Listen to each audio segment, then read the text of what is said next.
আমার হাত ছাড়, না হইলে তোর খবর আছে। আমি কি করব না করব সেটা একান্ত তোমার ব্যক্তিগত ব্যাপার। মোটেও আপনার ব্যক্তিগত ব্যাপার হতে পারে না। আপনি আমার স্ত্রী, গতকাল আমাদের বিয়ে হয়েছে। আমাকে ধরা ছোঁয়া সব কিছুতে আমার অধিকার, অন্য ছেলেদের না। তিশার ফ্রেন্ডরা রেগে কি বলে, এই ছেলে এত কথা কেন বলে? তিশা, মারবো নাকি? মার ধরে বেশি কথা বলে। দাদিমা এইটাকে আমার গলায় ঝুলিয়ে দিয়েছে জোর করে, ইচ্ছে করছে থাপড়া দাঁত ফেলে দেই। তিশা কথাগুলো বলে ড্রিঙ্কস করতে চলে গেল। আয়ান যেতে নিলে সাথে সাথে তিশার বন্ধুরা আয়নের কলার ধরে বলে, কি রে পিচ্ছি, কোথায় যাস? আমাদের সাথে একটু কথা বল। কথাটা বলে আয়নের মুখে সজোরে ঘুষি মারল। আয়নের রাগ হতে লাগলো। আয়ন ফ্লোর থেকে উঠে কিছু বলতে যাবে, তার আগে পিছন থেকে একজন লাথি দিল। আয়ন সামনের দিকে পড়ে যেতে নিবে, সাথে সাথেই নিজেকে কন্ট্রোল করে পিছনে ঘুরে উঠে ছেলেটার পায়ে সজোরে লাথি মারল। ছেলেটা উপর হয়ে পড়ে গেল। এটা দেখে আরো কয়েকটা ছেলে মারতে যাবে। আয়ান বলল, ঝামেলা করেন না, আমার সাথে ঝামেলা করলে মোটেও ভালো হবে না। আমাকে পিচ্চি ভেবে জীবনের সব থেকে বড় ভুল করবেন। আয়নের কথা শুনে ছেলেগুলো সোজা মারতে যাবে। আয়ন এক এক করে বসগুলোকে মেরে ফ্লোরে ফেলে দিল। তিশা নেশার ঘরে আয়নের দিকে তাকিয়ে আছে, সবে অবাক হয়ে তাকিয়ে আছে। আয়ন তিশার কাছে গিয়ে বলল, অনেক রাত হয়েছে, চলেন বাসায় যাই। তিশা আয়নের উপর রেগে ঠাস ঠাস করে গালে থাপ্পড় মারতে যাবে। আয়ন হাত ধরে সোজা কোলে তুলে নিল। তিশা আয়নের বুকে মারতে লাগলো। আয়ন ক্লাব থেকে তিশাকে নিয়ে বের হয়। তিশা আয়নের গলায় খামচি দিতে লাগলো। আয়ন তিশাকে গাড়িতে বসিয়ে দিয়ে নিচে গাড়িতে উঠে পড়ল। আয়ন তিশাকে নিয়ে বাসে চলে গেল। তিশাকে জোর করে গাড়ি থেকে নামিয়ে জোর করে নিয়ে যেতে লাগলো। বাসার ভিতরে নিয়ে গিয়ে সোফার উপরে ছুঁড়ে মারল। তিশাকে এভাবে ছুঁড়ে মারতে সবাই অবাক হয়ে তাকিয়ে বলল, দাদু কি হয়েছে, এভাবে তিশাকে ছুঁড়ে মারলে কেন? আপনি আমার সাথে কি শুরু করছেন? আপনার নাতনি একটা খারাপ মাইয়া, কোনো ভদ্রতা তো নাই, তার উপরে পরপুরুষের সাথে নাচানাচি থেকে শুরু করে ড্রিঙ্কস তো করছেই। এত নোংরা, ছি! আপনি আমার সাথে কেন ওনাকে বিয়ে দিলেন? দেখেন, আমি গরিব হতে পারি, এর মানে এই না যে আমার স্ত্রী অন্য ছেলেদের সাথে এমন জঘন্য কাজ করবে। আমি চুপ করে বসে থাকবো। আয়নের কথা শুনে দাদিমা তিশার দিকে তাকালে। তিশা সোজা হয়ে দাঁড়ানোর চেষ্টা করতে লাগলো আর বলতে লাগলো, দাদিমা আমি কিছু করি না, ওই আমার নামে বদনাম করছে। আয়ান তিশার কথা শুনে রেগে গিয়ে বলল, দেখেন কতটা বদ একটা মেয়ে, কিভাবে মিথ্যা বলছে। থাপ্পড় মেরে মন চাচ্ছে দাঁত ফেলে দেই। এত বড় সাহস তোমার, আমার মেয়েকে মারতে চাও? তোমার সাহস কি করে হয়? আমার মেয়ে যা ইচ্ছে করবে, তোমার কোনো সমস্যা? রহিমা, তিশাকে নিয়ে রুমে যা।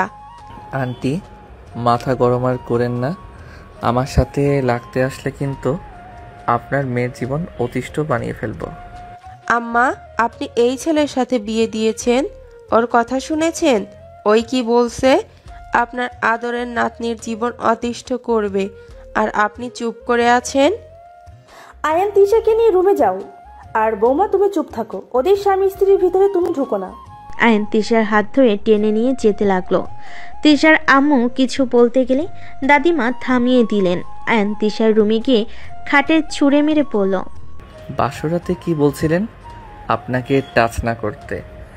আমি ভেবেছিলাম লজ্জা পাচ্ছেন বা ভয় পাচ্ছেন, এখন বুঝতে পারছি আসলে সমস্যা কোথায়। অনেক বকবক করছস, চুপ কর। আপনার দেমাগ না ভাঙলে হবে না। আয়ন দরজা লাগিয়ে দিল। তিশার দিকে এগিয়ে যেতে লাগলো আর শার্টের বোতাম এক এক করে খুলতে লাগলো। তিশা নেশা চোখে তাকিয়ে বলতে লাগলো, এইভাবে আমার কাছে আসছিস কেন? দেখ, আমার সাথে কিছু করলে আমি চিৎকার করব। করেন না, করছে কে? দেখ, আমার কাছে আসবি না, আমি তোকে ভালোবাসি না, স্বামী হিসেবেও মানি না। তুই নিজেই ভেবে দেখ, তোর সাথে আমার কখনোই যায় না। ফকিন্নির বাচ্চা, আমার কাছে আসবি না। আয়ন তিশার কথা শুনে ডেকে বলল, আমাকে ফকিন্নি বাচ্চা বলছস না? এই ফকিন্নি বাচ্চার সন্তানের মা, তোকে না বানিয়ে ছাড়বো না।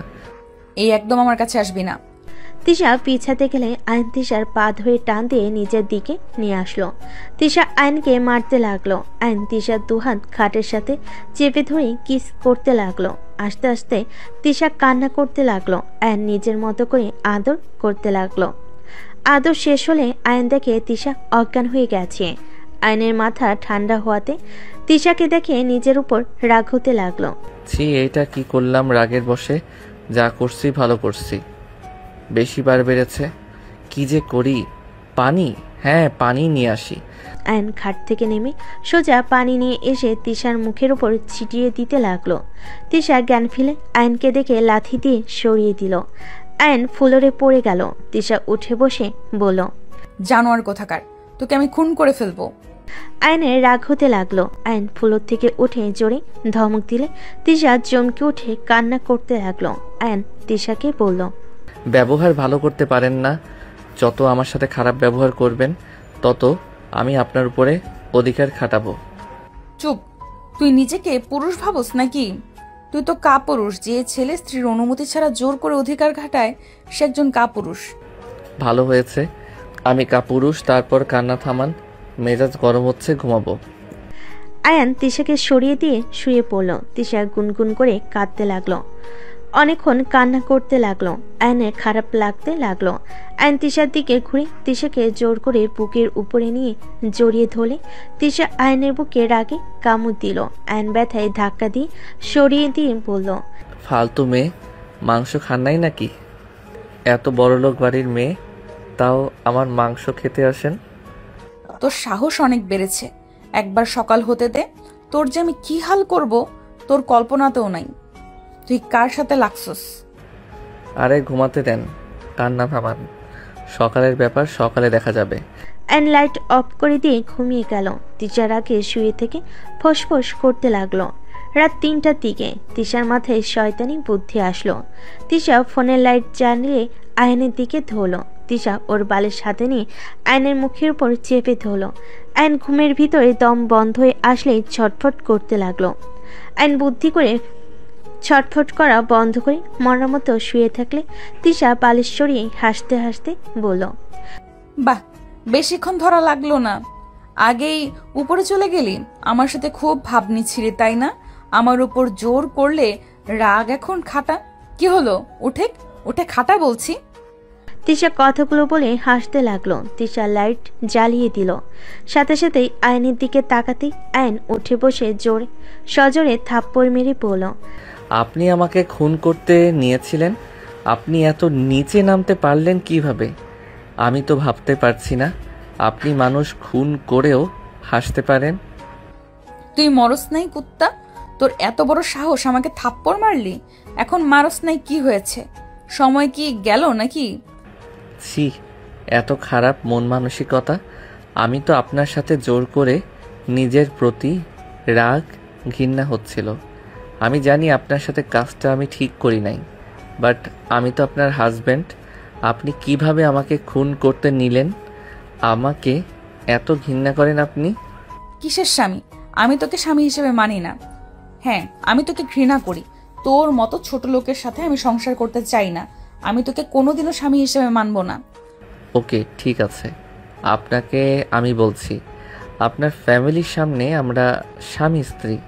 কোথাও আপনাকে আমি চিনি না, আর আপনি আমাকে চেনেন না। আমি তোকে ডিভোর্স দিতাম। দাদিমা বলেছে আমি যদি ডিভোর্স দেই তাহলে আমাকে বাড়ি থেকে বের করে দিবে। চিন্তা করেন না, আপনাকে আর কখনোই আমি স্ত্রী হিসেবে মানব না। আপনি আপনার মতো, আমি আমার মতো থাকবো। গুড, এখন বুদ্ধি হয়েছে। অ্যান আর কিছু না বলে বারান্দায় চলে গেল। বারান্দার দরজা লাগিয়ে দিয়ে অ্যান নিচে ঘুমিয়ে গেল। সকালে ঘুম ভাঙল পাখির কিচিরমিচিরের শব্দে। অ্যান উঠে বাইরের দিকে কিছুক্ষণ তাকিয়ে থাকলো। তারপর বারান্দার দরজা খুলে তিশার দিকে তাকাতেই পরক্ষণে চোখ সরিয়ে নিল। তিশা ড্রেসিং টেবিলের সামনে দাঁড়িয়ে আয়নায় আয়নকে দেখে রাগে ফসতে লাগলো। আয়ন আলমারির কাছে গিয়ে শার্ট প্যান্ট বের করে ওয়াশরুমে চলে গেল। গোসল করে আয়ন বের হইল। তিশাকে কিছু না বলে রেডি হয়ে নিল, নিচে চলে গেল। নিচে গেলে দাদিমা বলে উঠল, আয়ান দাদু ভাই, রাগ কমেছে তোমার? দুঃখিত দাদিমা, আমি রাগের বশে সবার সাথে খারাপ ব্যবহার করছি। আসলে আমি নিজের রাগ কন্ট্রোল করতে পারি না। সমস্যা নাই দাদু ভাই। দাদিমা, আমি কলেজে যাব। অনেক দিন ধরে কলেজে যাই না। তোমার কলেজ তো ট্রান্সফার করা হয়ে গেছে, তিশার সাথে চলে যাও। তিশা আমাদের কলেজে, ওকে নিয়ে যাও। উনি তো ভার্সিটিতে পড়ে, আর আমাকে কিভাবে কলেজে দিয়ে আসবে? উদয় ওনার সময় নষ্ট। কলেজ ভার্সিটি একসাথে। দাদিমা, আমার তো কাজ আছে, কাজ শেষ হইলে ভার্সিটিতে যাব। যেখানে যাও আয়ানকে নিয়ে যাও, এটাই আমার শেষ কথা। আমি একা যেতে পারবো। একা যাওয়া লাগবে না, তিশার সাথে যাবে। ওকে নিয়ে যাব। আয়ন তিশা কিছুক্ষণ গল্প করে খাবার খেয়ে বের হয়ে গেল। তিশা আয়নকে ওর ক্লাস দেখিয়ে দিয়ে নিজের ক্লাসে চলে যায়। 1 বছর পর। এই তিশা, ডাক্তারের কাছে চল তো, দিন দিন শরীর তোর একদম খারাপ হয়ে যাচ্ছে। ডাক্তারের কাছে যেতে পারবো না, মাথা ব্যথা করছে, বমি পাচ্ছে। তিশা দৌড়ে গিয়ে বমি করতেই ওয়াশরুমে চলে গেল। তিশার আম্মু ডাক্তারকে কল দিল। আয়ন বারান্দায় বসে থেকে পড়ছিল। হঠাৎ করে ডাক্তার আসলে আয়ন বারান্দা থেকে বের হয়ে দেখে তিশাকে পরীক্ষা করছে। আয়ন এদিকে নজর না দিয়ে বই রেখে ওয়াশরুমে চলে গেল। ফ্রেশ হয়ে বাইরে আসলে দেখে সবার মুখে হাসি ফুটে আছে।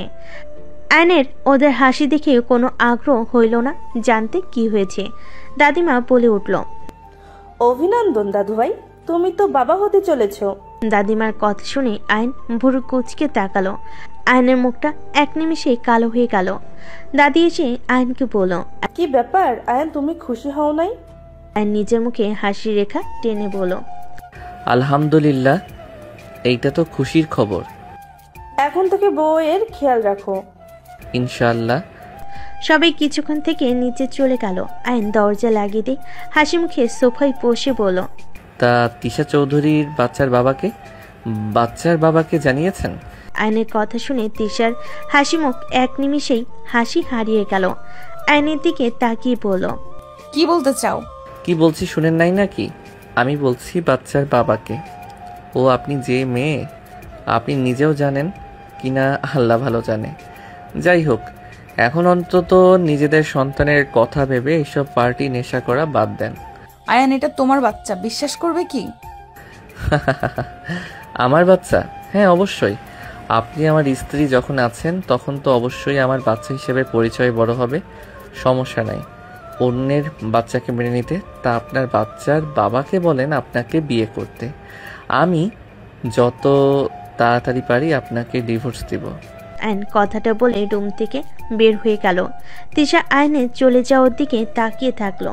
তিশা আয়নের চলে যাওয়ার দিকে তাকিয়ে থেকে ভাবতে লাগলো, তোমাকে কিভাবে বোঝাবো এই বাচ্চার বাবা তুমি? তুমি ছাড়া আমাকে ওইভাবে কেউ টাচ করতে পারে নাই। তোমার কি দোষ? আমি তো এমন কাজ করছি যেখানে সন্দেহ করা স্বাভাবিক। আমি খারাপ হতে পারি আয়ান, এতটা খারাপ না যে স্বামীর জায়গা অন্য কাউকে দিব। হয়তো রাগে আগে কি করেছি নিজেও জানি না। তিশা কথাগুলো ভাবতে ভাবতে চোখে পানি চলে আসলো। এদিকে আয়ান নিচ থেকে রুমে চলে আসলো। রুমে এসে তিশার দিকে স্যুপ এগিয়ে দিয়ে বলল, এইটা খেয়ে নেন, সারাদিন কিছু তো খান নাই। আয়ান, এটা আমার আর তোমার সন্তান, আমার কথা কি বিশ্বাস করবে? কার সন্তান না সন্তান ওইটা শুনে আমার লাভ নাই। আমি এত খারাপ না ছোট বাচ্চাকে নিয়ে ঝামেলা করব। ওর কি দোষ? আয়ান, ওই তোমার সন্তান। তিশার কথা শুনে আয়নের রাগ হতে লাগলো। রাগ দেখাতে যাবে, সাথে সাথে নিজেকে কন্ট্রোল করে বলল, প্লিজ মাথা গরম করেন না। আমি আপনার মতো না যে মানুষ খুন করব। দেখেন, আপনার সন্তানের কোনো ক্ষতি হোক আমি সেটা কখনোই চাই না। হ্যাঁ, মানছি আমার রাগ হচ্ছে, আপনার প্রতি ঘৃণা হচ্ছে, কিন্তু তাই বলে ওই নিষ্পাপ সন্তানের তো দোষ নাই। আমি কেন এর ক্ষতি করব? স্যুপটা খেয়ে নেন। খেতে ইচ্ছে করছে না। আপনি এখন একা না যে নিজের মন মতো চলবেন। চুপ করে বসে থাকেন। আয়ান তিশার পাশে বসে স্যুপে ফু দিয়ে ঠান্ডা করে তিশার মুখে দিতে লাগলো। তিশা আয়নের দিকে তাকিয়ে আছে। আয়ন ফু দিয়ে খাওয়াই দিতে লাগলো। তিশা কিছু বলার আগে বমি করে দিল। আয়নের উপরে বমি করে দিলে তিশা ভাবলো আয়ন রেগে যাবে। সাথে সাথেই তিশা বলে, আই এম সরি, আমি ইচ্ছে করে দেই নাই। আবার বমি করতে যাবে। আয়ন মুখ চেপে ধরে তিশাকে ধরে নিয়ে গিয়ে বেসিনের সামনে নিয়ে এলো। তিশা বমি করতে লাগলো। আয়ন শার্ট খুলে ফেলো, বালতিতে ভিজিয়ে রাখলো। তিশা বমি করতে করতে অবস্থা খারাপ হয়ে যেতে লাগলো। আয়ন তিশাকে ধরে বলল, এত বমি কেন হচ্ছে? আমি জানি না, কিছু ভালো লাগছে না, তিতা পানি বের হচ্ছে। কুলি করেন। আয়ন তিশাকে ধরে মুখে পানি দিতে লাগলো। কুলি করিয়ে আয়ন তিশাকে রুমে নিয়ে গেল, খাটে শুয়ে দিল। তিশা চোখ বন্ধ করে খাটে আদর্শ হয়ে বসে থাকলো। আচ্ছা, আপনি এভাবে শুয়ে থাকেন, আমি আপনার জন্য লেবু নিয়ে আসি। এটা খাওয়া উপকার আছে, বমি কমে যেতে পারে। আয়ন কথাটা বলে আলমারি থেকে শার্ট পরে নিয়ে নিচে গেল। আয়ন রান্নাঘরে চলে গেল। কাজের মহিলারা অবাক হয়ে তাকালো। আয়ন বলে ওঠে, আন্টি লেবু দেন তো। আয়নের কথা শুনে লেবু বের করে দিল। আয়নের কথা শুনে লেবু কেটে দিল। আয়ন লেবু নিয়ে বের হইলে তিশার আম্মু বলল, লেবু দিয়ে কি করবে? ওনার বমি হচ্ছে, বেশি লেবু খেলে হয়তো একটু ঠিক হইতে পারে। ও আচ্ছা, যাও। স্যুপটা খায় নাই? বমি করে দিয়েছে। হসপিটালে নিয়ে যেতে হবে। এই মেয়ে তো কোনো কথা শুনে না। দেখি আমি জোর করে নিয়ে যেতে পারি কিনা। আয়ন লেবু নিয়ে রুমে চলে গেল। রুমে গিয়ে দেখে তিশা চোখ বন্ধ করে বসে আছে। আয়ন কাছে গিয়ে বসে বলল, এইটা খেয়ে নেন। তিশা লেবুর রস মুখে নিলে চোখ বন্ধ করে ফেলে। আয়ন মিটি মিটি হাসতে লাগলো। তিশা আয়নের হাসি দেখে লেবু আয়নের মুখের ভিতর দিয়ে দিলে আয়নের হাসি থেমে গেল। তিশা হাসতে লাগলো আর বলতে লাগলো, এখন কেমন লাগে, খাও। টক তো খেতে মজা লাগে, আপনি তো কোনো কিছু খাইতে পারেন না। নেন খান। না, টক বেশি, তুমি খাও। আরে কম আছে, একটু একটু করে খান। তুমিও খাও, তুমি তো বাবা হবে, আমি একা কেন কষ্ট করব? সৎ বাবা হব, তাই বেশি কষ্ট করতে হবে না। আয়ন, বিশ্বাস করো, এটা তোমার সন্তান। আমার সন্তান নাকি কার আমি ভালো করে জানি, তাই বারবার বলছি এমন কিছু করব না যে আপনার সন্তানের ক্ষতি হবে। আয়ন কথাটা বলে তিশা আয়নের হাত ধরে বলল, আয়ান, আল্লাহর কসম করে বলছি, এটা তোমার সন্তান। তুমি ছাড়া আমি শারীরিক সম্পর্ক কারোর সাথে করি নাই। আমার কথা প্লিজ বিশ্বাস করো। আল্লাহর কসম, সব বিষয় বলবো না, যেটা সত্যি না সেটা নিয়ে আল্লাহর কসম কেন দিচ্ছেন? আয়ান, আমি সত্যি কথা বলছি, আল্লাহর কসম দিয়ে কেউ মিথ্যা কথা বলবে না। তুমি প্লিজ আমার কথা বিশ্বাস করো। ও তাহলে সন্তানটা নষ্ট করে দিয়েন, কারণ হুদাই তাকে দুনিয়াতে নিয়ে এসে কোনো লাভ আছে? আয়ান, এসব কি বলছো?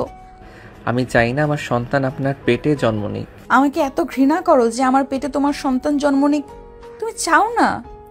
হ্যাঁ চাই না, নষ্ট করে দিয়েন। আয়ন কথাটা বলে ওয়াশরুমে গিয়ে শার্ট ধুয়ে নিল। ধুয়ে সাদে চলে গেল। সাদিকে শার্ট মেলে দিল। বাইরের দিকে তাকিয়ে থেকে চোখের কোণায় পানি চলে আসলো। আয়ন চোখের পানি মুছতে লাগলো। আয়ান নিচে চলে গেল। নিচে গেলে দেখে তিশা সবার সাথে বসে থেকে হাসাহাসি করছে। আয়ন নিচে গেলে দাদিমা বলে, আয়ান বসো। আয়ন সোফায় বসে পড়ল। আয়ন সবার দিকে তাকিয়ে বলল, আমি কিছু বলতে চাই, আমি জানি না আপনারা কথাগুলো কিভাবে নিবেন। কি কথা দাদু ভাই? দাদিমা, আমি যা বলবো হয়তো আপনারা আশা করবেন না। কি এমন কথা শুনি, বলো তো। দাদিমা, আমি আপনার নাতনিকে ডিভোর্স দিতে চাই, আর এই সন্তান আমি রাখতে চাচ্ছি না। আয়নের কথা শুনে সবাই অবাক হয়ে আয়নের দিকে তাকিয়ে বলল, এইসব কি ধরনের কথা বলছো? ডিভোর্স দিবে মানে? আর নিষ্পাপ বাবুটাকে রাখতে চাও না মানে? এসব কি ধরনের কথা বলো? ঠিক বলছি, এমনিতে আপনার মেয়ের সাথে আমার কোনো সম্পর্ক নাই। নামে স্বামী স্ত্রী শুধু, বাট আমরা একে অপরকে ভালোবাসি না। তাই আমার মনে হয় এই বাচ্চা না রাখা ভালো, আর আমাদের ডিভোর্স দেওয়া ভালো। কি বলছো এইসব? যা শুনছেন সেইটাই বলছি। আর ধন্যবাদ 1 বছর আমাকে এত ভালোবাসা স্নেহ দেওয়ার জন্য। আমি আর এইসব মিথ্যা অভিনয় করতে পারছি না। আমি আমার সন্তান নষ্ট করব না। তোমার থাকার হইলে থাকো, না থাকার হলে চলে যাও। আপনার গর্ভে আমার সন্তান রাখার কোনো ইচ্ছে নাই। ওই সন্তান কখনোই ভালোভাবে মানুষ হবে না, যেমন মা তেমন হবে। আর আপনার আসল রূপ তো আমি দেখেছি, তাই আমি কোনোভাবে রিস্ক নিতে চাই না। আপনি যা ইচ্ছে করেন, বাট আমি চাই না আমার সন্তানরা দুনিয়াতে এসে পাপ কাজে লিপ্ত হোক। আয়নের কথা শুনে তিশা রেগে গিয়ে সোফা থেকে উঠে পড়ল। হ্যাঁ, মানছি আমি খারাপ, তাই বলে আমি আমার সন্তানকে আমি আমার মতো কেন বানাবো? তুমি তো বাবা, নিজের মতো করে মানুষ করে তো নিতে পারবে। এখানে কেন বাবুকে নষ্ট করা লাগবে? তুমি নিজেই ভেবে দেখো, তুমি আমার থেকে কম কিছু না। তুমিও একজনের প্রাণ নিতে চাচ্ছ। আমি কিছু শুনতে চাই না। শোনা লাগবে না, তুমি জাস্ট এইটা শুনে রাখো, আমি আমার সন্তানের কোনো ক্ষতি হতে দিব না, আর আমি ওকে বড় করে দেখাবো, তুমি দেখে নিও। আর তুমি ডিভোর্স চাচ্ছ, দিয়ে দিব, বাট বাচ্চার দিকে নজর দিবে না। তিশা কথাটা বলে কান্না করতে করতে চলে গেল। তিশার আম্মু বলে ওঠে, আয়ান দেখো, আমি জানি আমার মেয়ে কেমন, বাট এই প্রথম আমি বলছি আমার মেয়ে আগের মতো নাই। এখন আগের তিশা হইলে ওই আগে বাচ্চা নষ্ট করতে উঠে পড়ে লাগতো, সেখানে ওই নিজেই বাচ্চা রাখতে চাচ্ছে। দেখো, সবাইকেই একবার করে সুযোগ দেওয়া উচিত। তুমি কিছুক্ষণ ভাবো, হুট করে কোনো সিদ্ধান্ত নিও না। যদি ভেবে দেখো না সুযোগ দেয়া যায় না, তাহলে তুমি ডিভোর্স দিয়ে চলে যাও। বৌমা একদম ঠিক বলেছে। আয়ান, তুমি ভেবে দেখো কি করবে। আমি তোমাকে নিয়ে এসেছিলাম আমার নাতনিকে ভালো করা। তোমাকে তো আমি আগেই বলেছিলাম আমার নাতনি কেমন, তুমি তো সব জেনে এসেছো। একটা বছর কাটালে আমি তো ভেবেছিলাম হয়তো তোমাদের সম্পর্ক ভালো হয়েছে, আর তিশাও অনেকটা পরিবর্তন হয়েছে, এখন আর তেমন রাত করতে দেখি না। ওকে আমি দেখব, বাবু হওয়া পর্যন্ত যদি দেখি ওনার পরিবর্তন হয়েছে তাহলে সারা জীবন একসাথে থাকবো, আর যদি দেখি না উনি আগের মতো আছে তাহলে আমার সন্তান নিয়ে আমি চলে যাব। ঠিক আছে। আয়ন কথাটা বলে বাইরে চলে গেল। সন্ধ্যার দিকে বাসে আসলে আয়ন বেশ অবাক হয়ে গেল। আয়ন সামনের মানুষগুলোর দিকে তাকিয়ে বলল, আপনারা এখানে কি করেন? তুমি এখানে? বাট আপনারা এখানে কি করেন? কোনো কাজে এসেছেন নাকি? না, ঘুরতে এসেছি। বাট তুমি এখানে কি করছো? ও আচ্ছা। আয়ান কেমন আছো? এখানে তুমি? আলহামদুলিল্লাহ ভালো, আপনি? আয়ানকে তোরা চিনিস নাকি? বাট তোমরা কিভাবে চেনো ফুপি? আয়ান তিশার হাজবেন্ড, আমার মেয়ে জামাই। তিশার আম্মুর কথা শুনে সবাই অবাক হয়ে গেল। তিশার মামা বলে ওঠে, কি বলিস আফা? এই বেয়াদব ছেলের সাথে তিশার বিয়ে দিয়েছিস মানে? ওই কি করছে? বেয়াদব কেন বলছিস? হা হা হা, বেয়াদব আমি? আপনার বংশ তো দেখি এক সিস্টেমের গড়িয়ে উঠেছে। আয়ন কথাগুলো বলে চলে যেতে লাগলো। তিশার মামা রেগে বলল, তুই জানোস এই ছেলে কত বেয়াদব? আমাদের 1 কোটি টাকার প্রজেক্ট ওর জন্য হয় নাই, ওর জন্য আমরা ওই গ্রামে কাজ করতে পারি নাই। মানে কি আয়ান সেই ছেলে ছিল? হ্যাঁ, ওই আমাদের প্রতি সবাইকে বিগড়ে দিয়েছিল। অল্পের জন্য সেদিন আমরা বেঁচে এসেছি, আর সেই ছেলেকে তুই ঘর জামাই করে রেখেছস। আমি কিছু করি নাই, আমার শাশুড়ি করছে। হুট করে কোথা থেকে ধরে নিয়ে এসে তিশার সাথে বিয়ে দিয়েছে। কিছু করা যাবে না, ওর কিছু হইলে তিশা ও দাদিমা আমাদের ছাড়বে না। তুই একটা জিনিস ভাব, আয়ান কত রাগ দেখায়, বেয়াদবি করে, বাট আমার শাশুড়ি কিছু বলে না, চুপচাপ দাঁড়িয়ে থেকে দেখে। যদি আমরা কেউ কিছু বলতাম তাহলে কিন্তু ঘাড় ধাক্কা দিয়ে বের করে দিত। মনে আছে রাহেলাকে ঘাড় ধাক্কা দিয়ে বের করে দিয়েছিল, শুধুমাত্র প্রতিবাদ করেছিল জন্য। এমনভাবে করতে হবে যাতে কেউ বুঝতেও না পারে। আয়ন উপর থেকে ওদের কথা শুনে মুচকি হাসি দিয়ে চলে গেল। আয়ন রুমে গিয়ে দেখে তিশার চোখ বন্ধ করে শুয়ে আছে। আয়ন ওয়াশরুমে চলে গেল ফ্রেশ হতে। খাটে উঠলে তিশা চোখ খুলে ফেলল। আয়ন তিশার দিকে তাকিয়ে বলল, এভাবে তাকিয়ে আছেন কেন?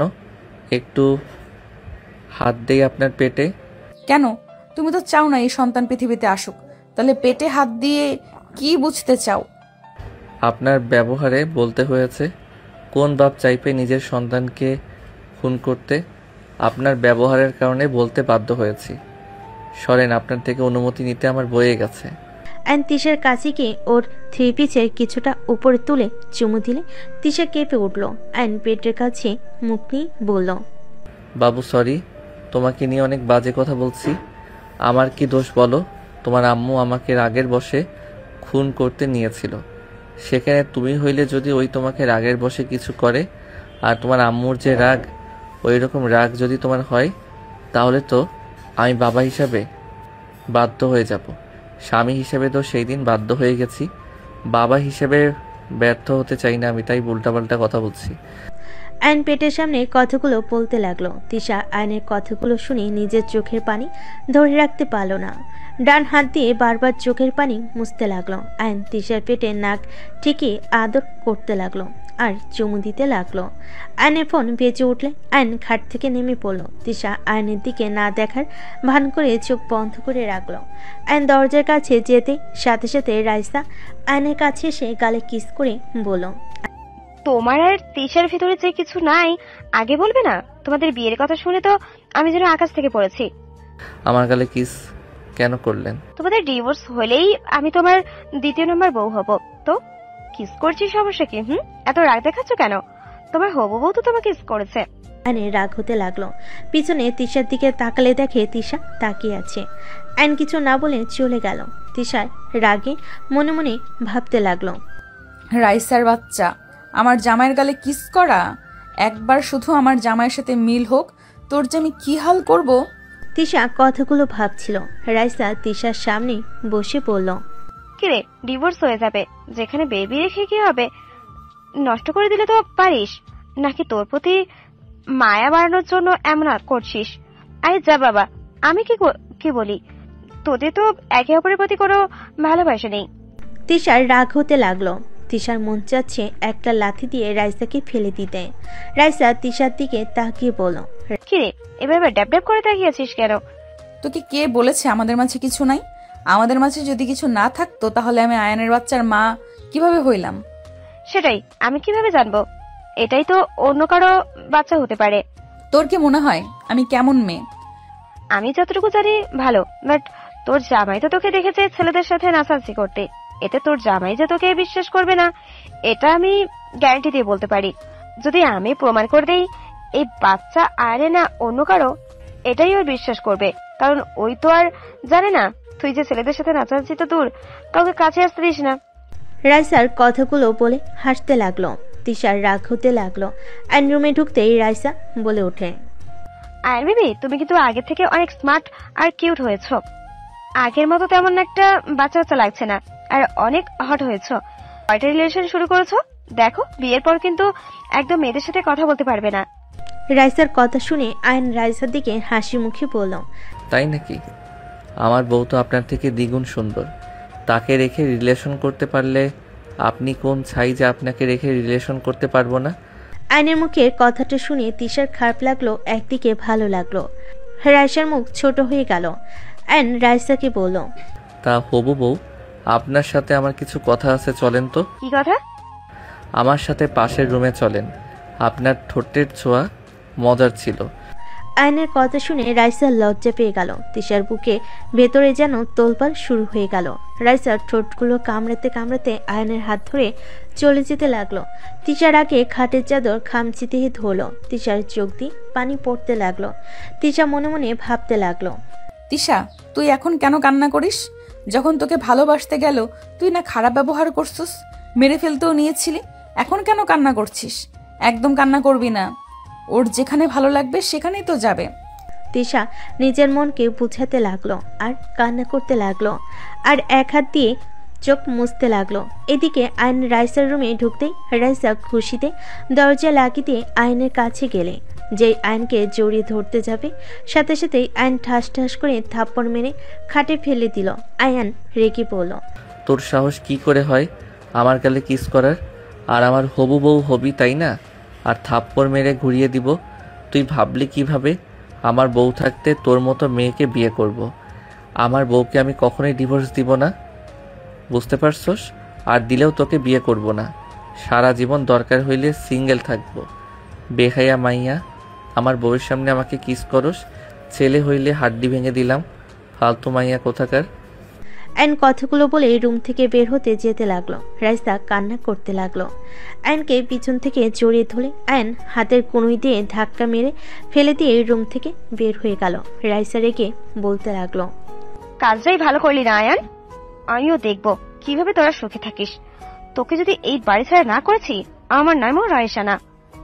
আরে যা, তুই তোর বাপ ফুপি যা ইচ্ছে কর, আমার কিছু করতে পারবি না। আইন রুমে গেল। রুমে গিয়ে ওয়াশরুমে গিয়ে গাল সাবান দিয়ে ধুয়ে নিল। মুখ ধুয়ে মুছে ওয়াশরুম থেকে বের হয়ে দেখে তিশা আবারও বমি হচ্ছে। আয়ন তাড়াতাড়ি করে তিশাকে ধরে ওয়াশরুমে নিয়ে গেল। আয়ন তিশাকে বলল, আপনি বমি করেন, আমি আসছি। আয়ন তাড়াতাড়ি করে নিচে চলে গেল। রান্নাঘর থেকে লেবু কেটে নিয়ে এসে রুমে আসলো। রুমে আসলে তিশাকে খেতে দিয়ে বলল, এই এখন রেডি হবি, হসপিটালে যাব। হসপিটালে কেন যাব? যেতে বলছি, যাবেন? কোনো কথা শুনতে চাই না। তিশা লেবু খেতে লাগলো। আয়ন আলমারি থেকে 3 পিস বের করে তিশাকে দিয়ে বলল, রেডি হয়ে আসেন। মাথা ব্যথা করছে, কোথাও যাব না। জোর করব নাকি? দেখেন, রাগ তোলেন না বেশি, বুঝলে কিন্তু আমি জোর করে সব খুলে দিব। কেন? রাইসে শুধু কিস করেছে, আর কিছুই দেখে নাই যে আমার শরীর জোর করে দেখতে হবে। সব তো দেখাইছে, আপনারটা ভিতরে অন্যরকম ফিলিংস কাজ করছে। ফালতু, নিজের চরিত্র আগে ঠিক করো, তারপর অন্য কারো চরিত্রের উপর আঙুল তুলবে, বুঝতে পারছো? এই এত কথা শুনতে চাই না। 3 পিস পরেন তাড়াতাড়ি। কোথাও যাব না, আর পারবো না। আয়ন দরজা লাগিয়ে দিতে চলে গেল। দরজা লাগিয়ে দিয়ে তিশার কাছে আসতে লাগলো। তিশা রেগে ধাক্কা দিলে আয়ন জোর করে 3 পিস খুলে ফেল। 3 পিস পরিয়ে দিতে লাগলো। তিশার লজ্জা লাগতে লাগলো। আয়ন পরিয়ে দিয়ে ওড়না দিয়ে মাথা ঢেকে দিয়ে আয়নার সামনে দাঁড় করিয়ে দিয়ে বলল, দেখেন আপনাকে কত সুন্দর লাগে মাথায় ওড়না দিলে। আর কি বেহায়াদের মতো ওড়না ছাড়া ঘুরেন? ওড়না পরার অভ্যাস নাই, আমি কি করব? আজকের থেকে অভ্যাস করবেন। যাই হোক, আমি যাব না, আমার ভালো লাগছে না। তিশা খাটে বসতে যাবে। আয়ন তিশাকে কোলে তুলে নিল। তিশা বারবার নামিয়ে দেওয়ার জন্য বলতে লাগলো। আয়ন কোনো কথা না শুনে নিচে নামলো। নিচে গেলে সবাই তাকিয়ে থেকে দেখতে লাগলো। দাদিমা বলে ওঠে, কি হয়েছে আয়ান, এভাবে কোলে নিয়ে যাচ্ছ কোথায়? হসপিটালে। ও আচ্ছা। দাদিমা আমাকে নামিয়ে দিতে বলো, আমি কোথাও যাব না। আমি কিছু জানি না, আমার কাজ আছে। দাদিমা, তুমি আমার সাথে এমন করতে পারো না। তুমি জানো আমি ইঞ্জেকশন কত ভয় পাই। প্লিজ দাদিমা, আমাকে নিয়ে যেতে না করো। আমাকে ইঞ্জেকশন দিলে আমি ওইখানে মারা যাব। এত রাগ তেজ, সেই মেয়ে আবার ইঞ্জেকশনকে ভয় পায়? হাহা। আয়ন হাসতে হাসতে তিশাকে নিয়ে যেতে লাগলো। গাড়িতে বসিয়ে দিয়ে নিজে বসলো। ড্রাইভারকে হসপিটালে নিয়ে যেতে বলল। আয়ন হাসলে তিশা রাগি লোক নিয়ে তাকালো। আয়ন হাসি থামিয়ে নিল। হসপিটালের সামনে গেলে তিশা নামতে না চাইলে জোর করে গাড়ি থেকে নেমে কোলে তুলে নিয়ে চলে গেল। হসপিটালের ভিতরে গিয়ে পরিচিত ডাক্তারের কাছে নিয়ে গেল। ডাক্তার তিশাকে দেখতে লাগলো। দেখে বলে, হাসপাতালে ভর্তি করে মুখে খাবার বন্ধ রেখে সেরাপথে স্যালাইন ও বমি বন্ধের ওষুধ দিতে হবে। বমি কমে এলে প্রথমে শুকনো খাবার যেমন বিস্কুট, টোস্ট, মুড়ি ইত্যাদি খাবেন। তারপর ধীরে ধীরে স্বাভাবিক খাবার শুরু করতে হবে। একবারে বেশি না খেয়ে অল্প অল্প করে বারবার খেতে হবে। পর্যাপ্ত পানি পান করতে হবে। আমিষ জাতীয় খাবার, ভিটামিন BA ও B6 সমৃদ্ধ খাবার, সবজি, বিট, বিনস, কলা ইত্যাদি খেতে হবে। এই সমস্যার সঙ্গে মস্তিষ্ক বিষয় জড়িত, তাই রোগকে ভিন্ন পরিবেশে নিয়ে গেলে অনেকটা সমস্যা হবে।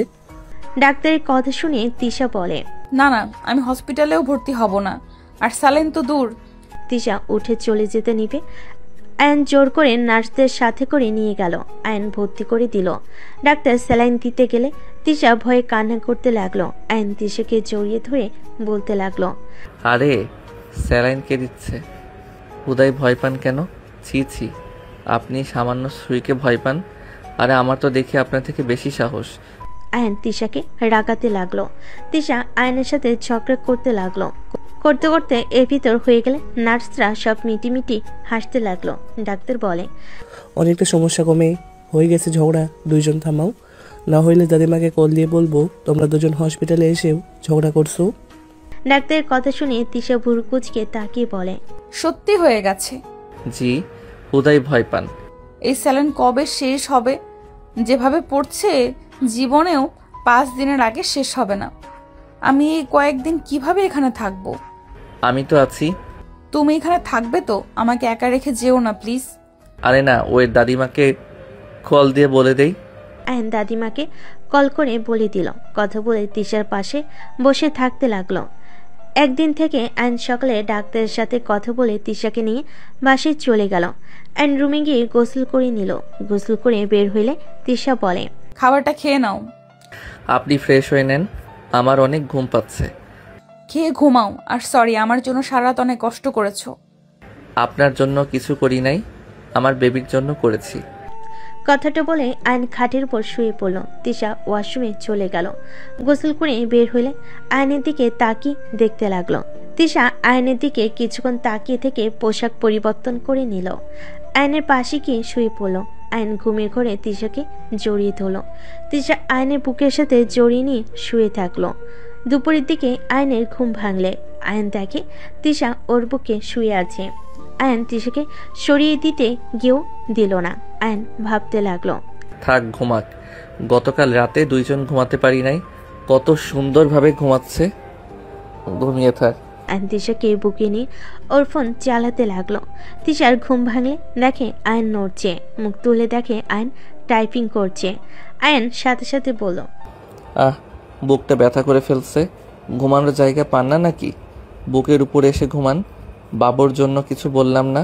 কথাটা বলে আয়ন ঘুরে শুয়ে থেকে ফোন চালাতে লাগলো। তিশার রাগ হইলে আয়নকে টান দিয়ে সোজা করে শুয়ে দিয়ে ঠোঁটের সাথে ঠোঁট বসিয়ে দিল। আয়ন চোখ বড় বড় করে ফেল।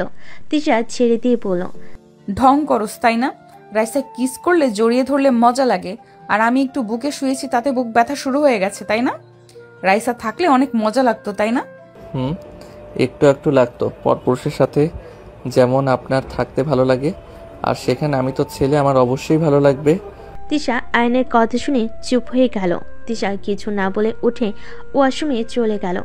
আয়ন বারান্দায় চলে গেল, বাইরের দিকে তাকিয়ে থাকলো। রাইসা নিচ থেকে বলতে লাগলো, জান আই লাভ ইউ। আয়ন পিছনে ঘুরে দেখে তিশা দাঁড়িয়ে আছে। আয়ন কিছু বলার আগেই, কি হলো, উত্তর দাও। তোমার জান তোমাকে আই লাভ ইউ বলেছে? ওয়েট বলি। আয়ন কথাটা বলে হাসি মুখে ঘুরে রাকের সামনে থাকা টপে ঢিল দিল। টপে ঢিল মেরে বলল, আই লাভ ইউ গুষ্টি কিলাই। বেঘায়া, তোকে যে রুমে নিয়ে গিয়ে থাপ্পড় মারলাম, তোর কি লজ্জা হয় না? আবার এত জোরে সবার সামনে আই লাভ ইউ বলস? আয়ান, তুমি কাজটা কিন্তু ঠিক করলে না, আর একটু হলেই আমার মাথার উপর পড়তো। পড়লে ভালো হইতো, বিহারে মাইয়া যত সব থাপ্পড় খাওয়ার পরও শিক্ষা হয় না। আয়ন বিরক্ত হয়ে চলে গেল। তিশার মুখে হাসি ফুটে উঠল। তিশা গ্রিল ধরে দাঁড়িয়ে হাসি মুখে বলল, তোকে রুমে নিয়ে গিয়ে থাপ্পড় মারছে। তিশা কথাগুলো বলে হাসতে লাগলো। রাইসা আর আগে বলতে লাগলো, এত খুশি হয়ে লাভ নেই। আমি যখন একবার তোর জামাইকে পছন্দ করেছি, তার মানে শুধু আমার হবে ও। পারলে নিয়ে দেখাস, আর আমার সাথে লাগিস না। আমার একবার রাগ উঠলে কেটে মাছকে খাওয়াবো, ভালো করেই জানিস। দেখা যাবে কে কাকে খুন করে। তিশা ভেঙচি দিয়ে খুশিতে বারান্দা থেকে বের হয়ে খাটে বসলো। আয়ন ফ্রেশ হয়ে বের হইলে তিশাকে খুশি হতে দেখে ভোর কুচকে তাকিয়ে বলল, কি ব্যাপার, কি ভাবে না তো? কিছু না আয়ান, একটু ঘুরতে যাব, ভালো লাগছে না। এখন সন্ধ্যার দিকে গেলে হয় না? তাহলে চলো বাগানের ওই দিকটায় গিয়ে হাঁটাহাঁটি করি। আমার তো হাঁটাহাঁটি করা উচিত, ডাক্তার বলেছে না। আচ্ছা চলেন, হালকা কিছু খেয়ে তারপর চলেন। আচ্ছা চলো। আয়ন তিশাকে নিচে নিয়ে গেল। আয়নের দিকে তিশার মামা রাগী লুক নিয়ে তাকিয়ে থাকলো। আয়ন হাসি মুখে বলল, দাদিমা, আপনি কি জানেন আপনার আশেপাশে কালসাপ আছে? হঠাৎ করে আয়নের মুখে এমন কথা শুনে তিশার মামার রাগ বেড়ে যেতে লাগলো। দাদিমা হেসে বলে, হঠাৎ এই কথা কেন দাদু ভাই? আসলে আন্টি, আপনার আশেপাশে কালসাপ আছে, যখন তখন সবল মারবে। একদম, আর তার দাঁত ভেঙে ফেলার জন্য আমি রেডি আছি। কি আবল তাবল বকছো? আয়ান, যখন তখন আব্বুকে মিন করে কথা বলবে না। আমাকে যা ইচ্ছা বলো, আমার আব্বুকে নিয়ে কিচ্ছু বলবে না। কিছু বললে কিন্তু আমি ছাড়বো না তোমাকে। সময় হইলে বুঝবেন। আর আজব তো, আমি যে ওনাকে বলেছি, এখানে কি উল্লেখ করছি নাকি? এই শালি খালি বেশি বোঝে। দাদিমা দেখেন কি বেয়াদব, খ্যাত কোথাকার, ভাষা এত খারাপ। আরে দাদু ভাই, রেগে যাচ্ছ কেন? তুমি তো তিশার বোন, আর আয়ন তোমার দুলা ভাই, সেখানে তুমি তো ওর শালিকা হও। তাই বলে এভাবে ডাকবে? ওলে ওলে, আমার শালিটা কত রাগ করছে। রাগ করে না, ওলে ওলে একটু মজা করছি, সেটাও বুঝো না। আয়ান রাগ হচ্ছে কিন্তু, আসবে কি? চলো। দাদিমা, আপনি খাইছেন? হ্যাঁ, তোমরা যাও, খেয়ে নাও। আয়ন তিশা খাবার খেতে চলে গেল। খাবার খেয়ে দুজন বের হয়ে গেল। দুজন বাগানের ভিতর হাঁটাহাঁটি করতে লাগলো। হঠাৎ করে আয়নের ফোন বেজে উঠলো। আয়ন কিছুটা দূরে গিয়ে কথা বলতে লাগলো। আয়ন কারোর সাথে কথা বলে তিশার সামনে এসে বসলো। আয়ন তিশার হাতে হাত রাখলে তিশা অবাক হয়ে তাকালো। আয়ন বলে উঠল, তিশা, আপনাকে আমি কিছু কথা বলতে চাই। কি কথা? আপনি কি আমাকে ভালোবাসেন? আয়নের কথা শুনে তিশা কিছুক্ষণ চুপ হয়ে গেল। আয়ন তিশাকে নিজের দিকে ঘুরিয়ে বলল, কি হলো বলেন, যেটা সত্যি ওইটাই বলেন, আমি রাগ করব না। আপনি আমাকে কি ভালোবাসেন? আমি জানি না তোমায় ভালোবাসি কিনা। তোমাকে ছাড়া আমার আর কাউকে ভালো লাগে না। সব সময় তোমার আশেপাশে থাকতে মন চায়। তোমার পাশে কাউকে দেখলে আমার মাথা ঠিক থাকে না, যার কারণে কলেজে থাকতে তোমাকে অনেক অপমান করেছি। আসলে আমি বুঝতে পারতাম না কি করব। ওই মেয়েরা তোমার সাথে ঘেঁষাঘেঁষি করতো, আমি সহ্য করতে পারতাম না। আয়ন তিশার কথা শুনে বেশ অবাক হয়ে গেল। আয়ন তিশার দিকে তাকিয়ে অন্যদিকে তাকিয়ে বলল, তার মানে আমাকে ভালোবাসেন? একটা কথা বলি, আপনি আমাকে ভালোবাসেন বা না বাসেন, একটা কথা মাথায় রাখেন, আপনারা থাকতে আমি কখনোই অন্য মেয়ের কাছে যেতে পারি না। আপনি আমার স্ত্রী, আপনার হক আমি কখনোই নষ্ট করি নাই, আর কখনো করবও না। হ্যাঁ, রাগ উঠে আমি ফ্রেন্ডদের কিছু বলি নাই, বাট আমি সবসময় আপনাকে নজরে রাখতাম। আই এম সরি, অনেক খারাপ ব্যবহার করেছি। আমি তোমার মর্ম আগে বুঝিনি, এখন আমি বুঝতে পারি। আমি যত রাগারাগি করি, তোমাকে অস্বীকার করি না কেন, আমি তোমাকে ভালোবাসি, এটাই সত্যি। আমার কথাগুলো জাস্ট মনে রাখেন। আমি কখনোই আপনি ছাড়া কোনো নারী আসক্ত না, কোনো নারীর কাছে আমি নাই যাব না। এখন তো আমার সন্তান এই পৃথিবীতে আসবে, সেখানে আমি কখনোই এমন কাজ করব না, এইটুকু বিশ্বাস রাখেন। তুমি বারবার এইসব কথা কেন বলছো? বাবু হোক, আমি একদম তোমার ভালো বউ হয়ে দেখাবো, দেখো। আয়ন তিশার কথা শুনে তিশার দিকে তাকিয়ে কপালে চুমু দিয়ে বাহুর সাথে জড়িয়ে ধরে বলল, বাবু হইলে হবে, এখন হাওয়া যাবে না নাকি? এখন তো আদর করতে পারবে না। হা পাগলি, আদর করতে না পারলে কি ভালো বউ হওয়া যায় না? আরে ধ্যাত পাগলি একটা, শোনো, আমাকে বিশ্বাস আর পাশে থাকলে আমার সব থেকে বড় পাওয়া হবে। বিশ্বাস করব যদি তুমি অন্য মেয়েদের থেকে দূরে থাকো, তাহলে তুমি যা বলবে আমি তাই করব। বাট যদি আমাকে ঠকাও, তাহলে আমি তোমাকে খুন করে নিজেও মরতে পারবো।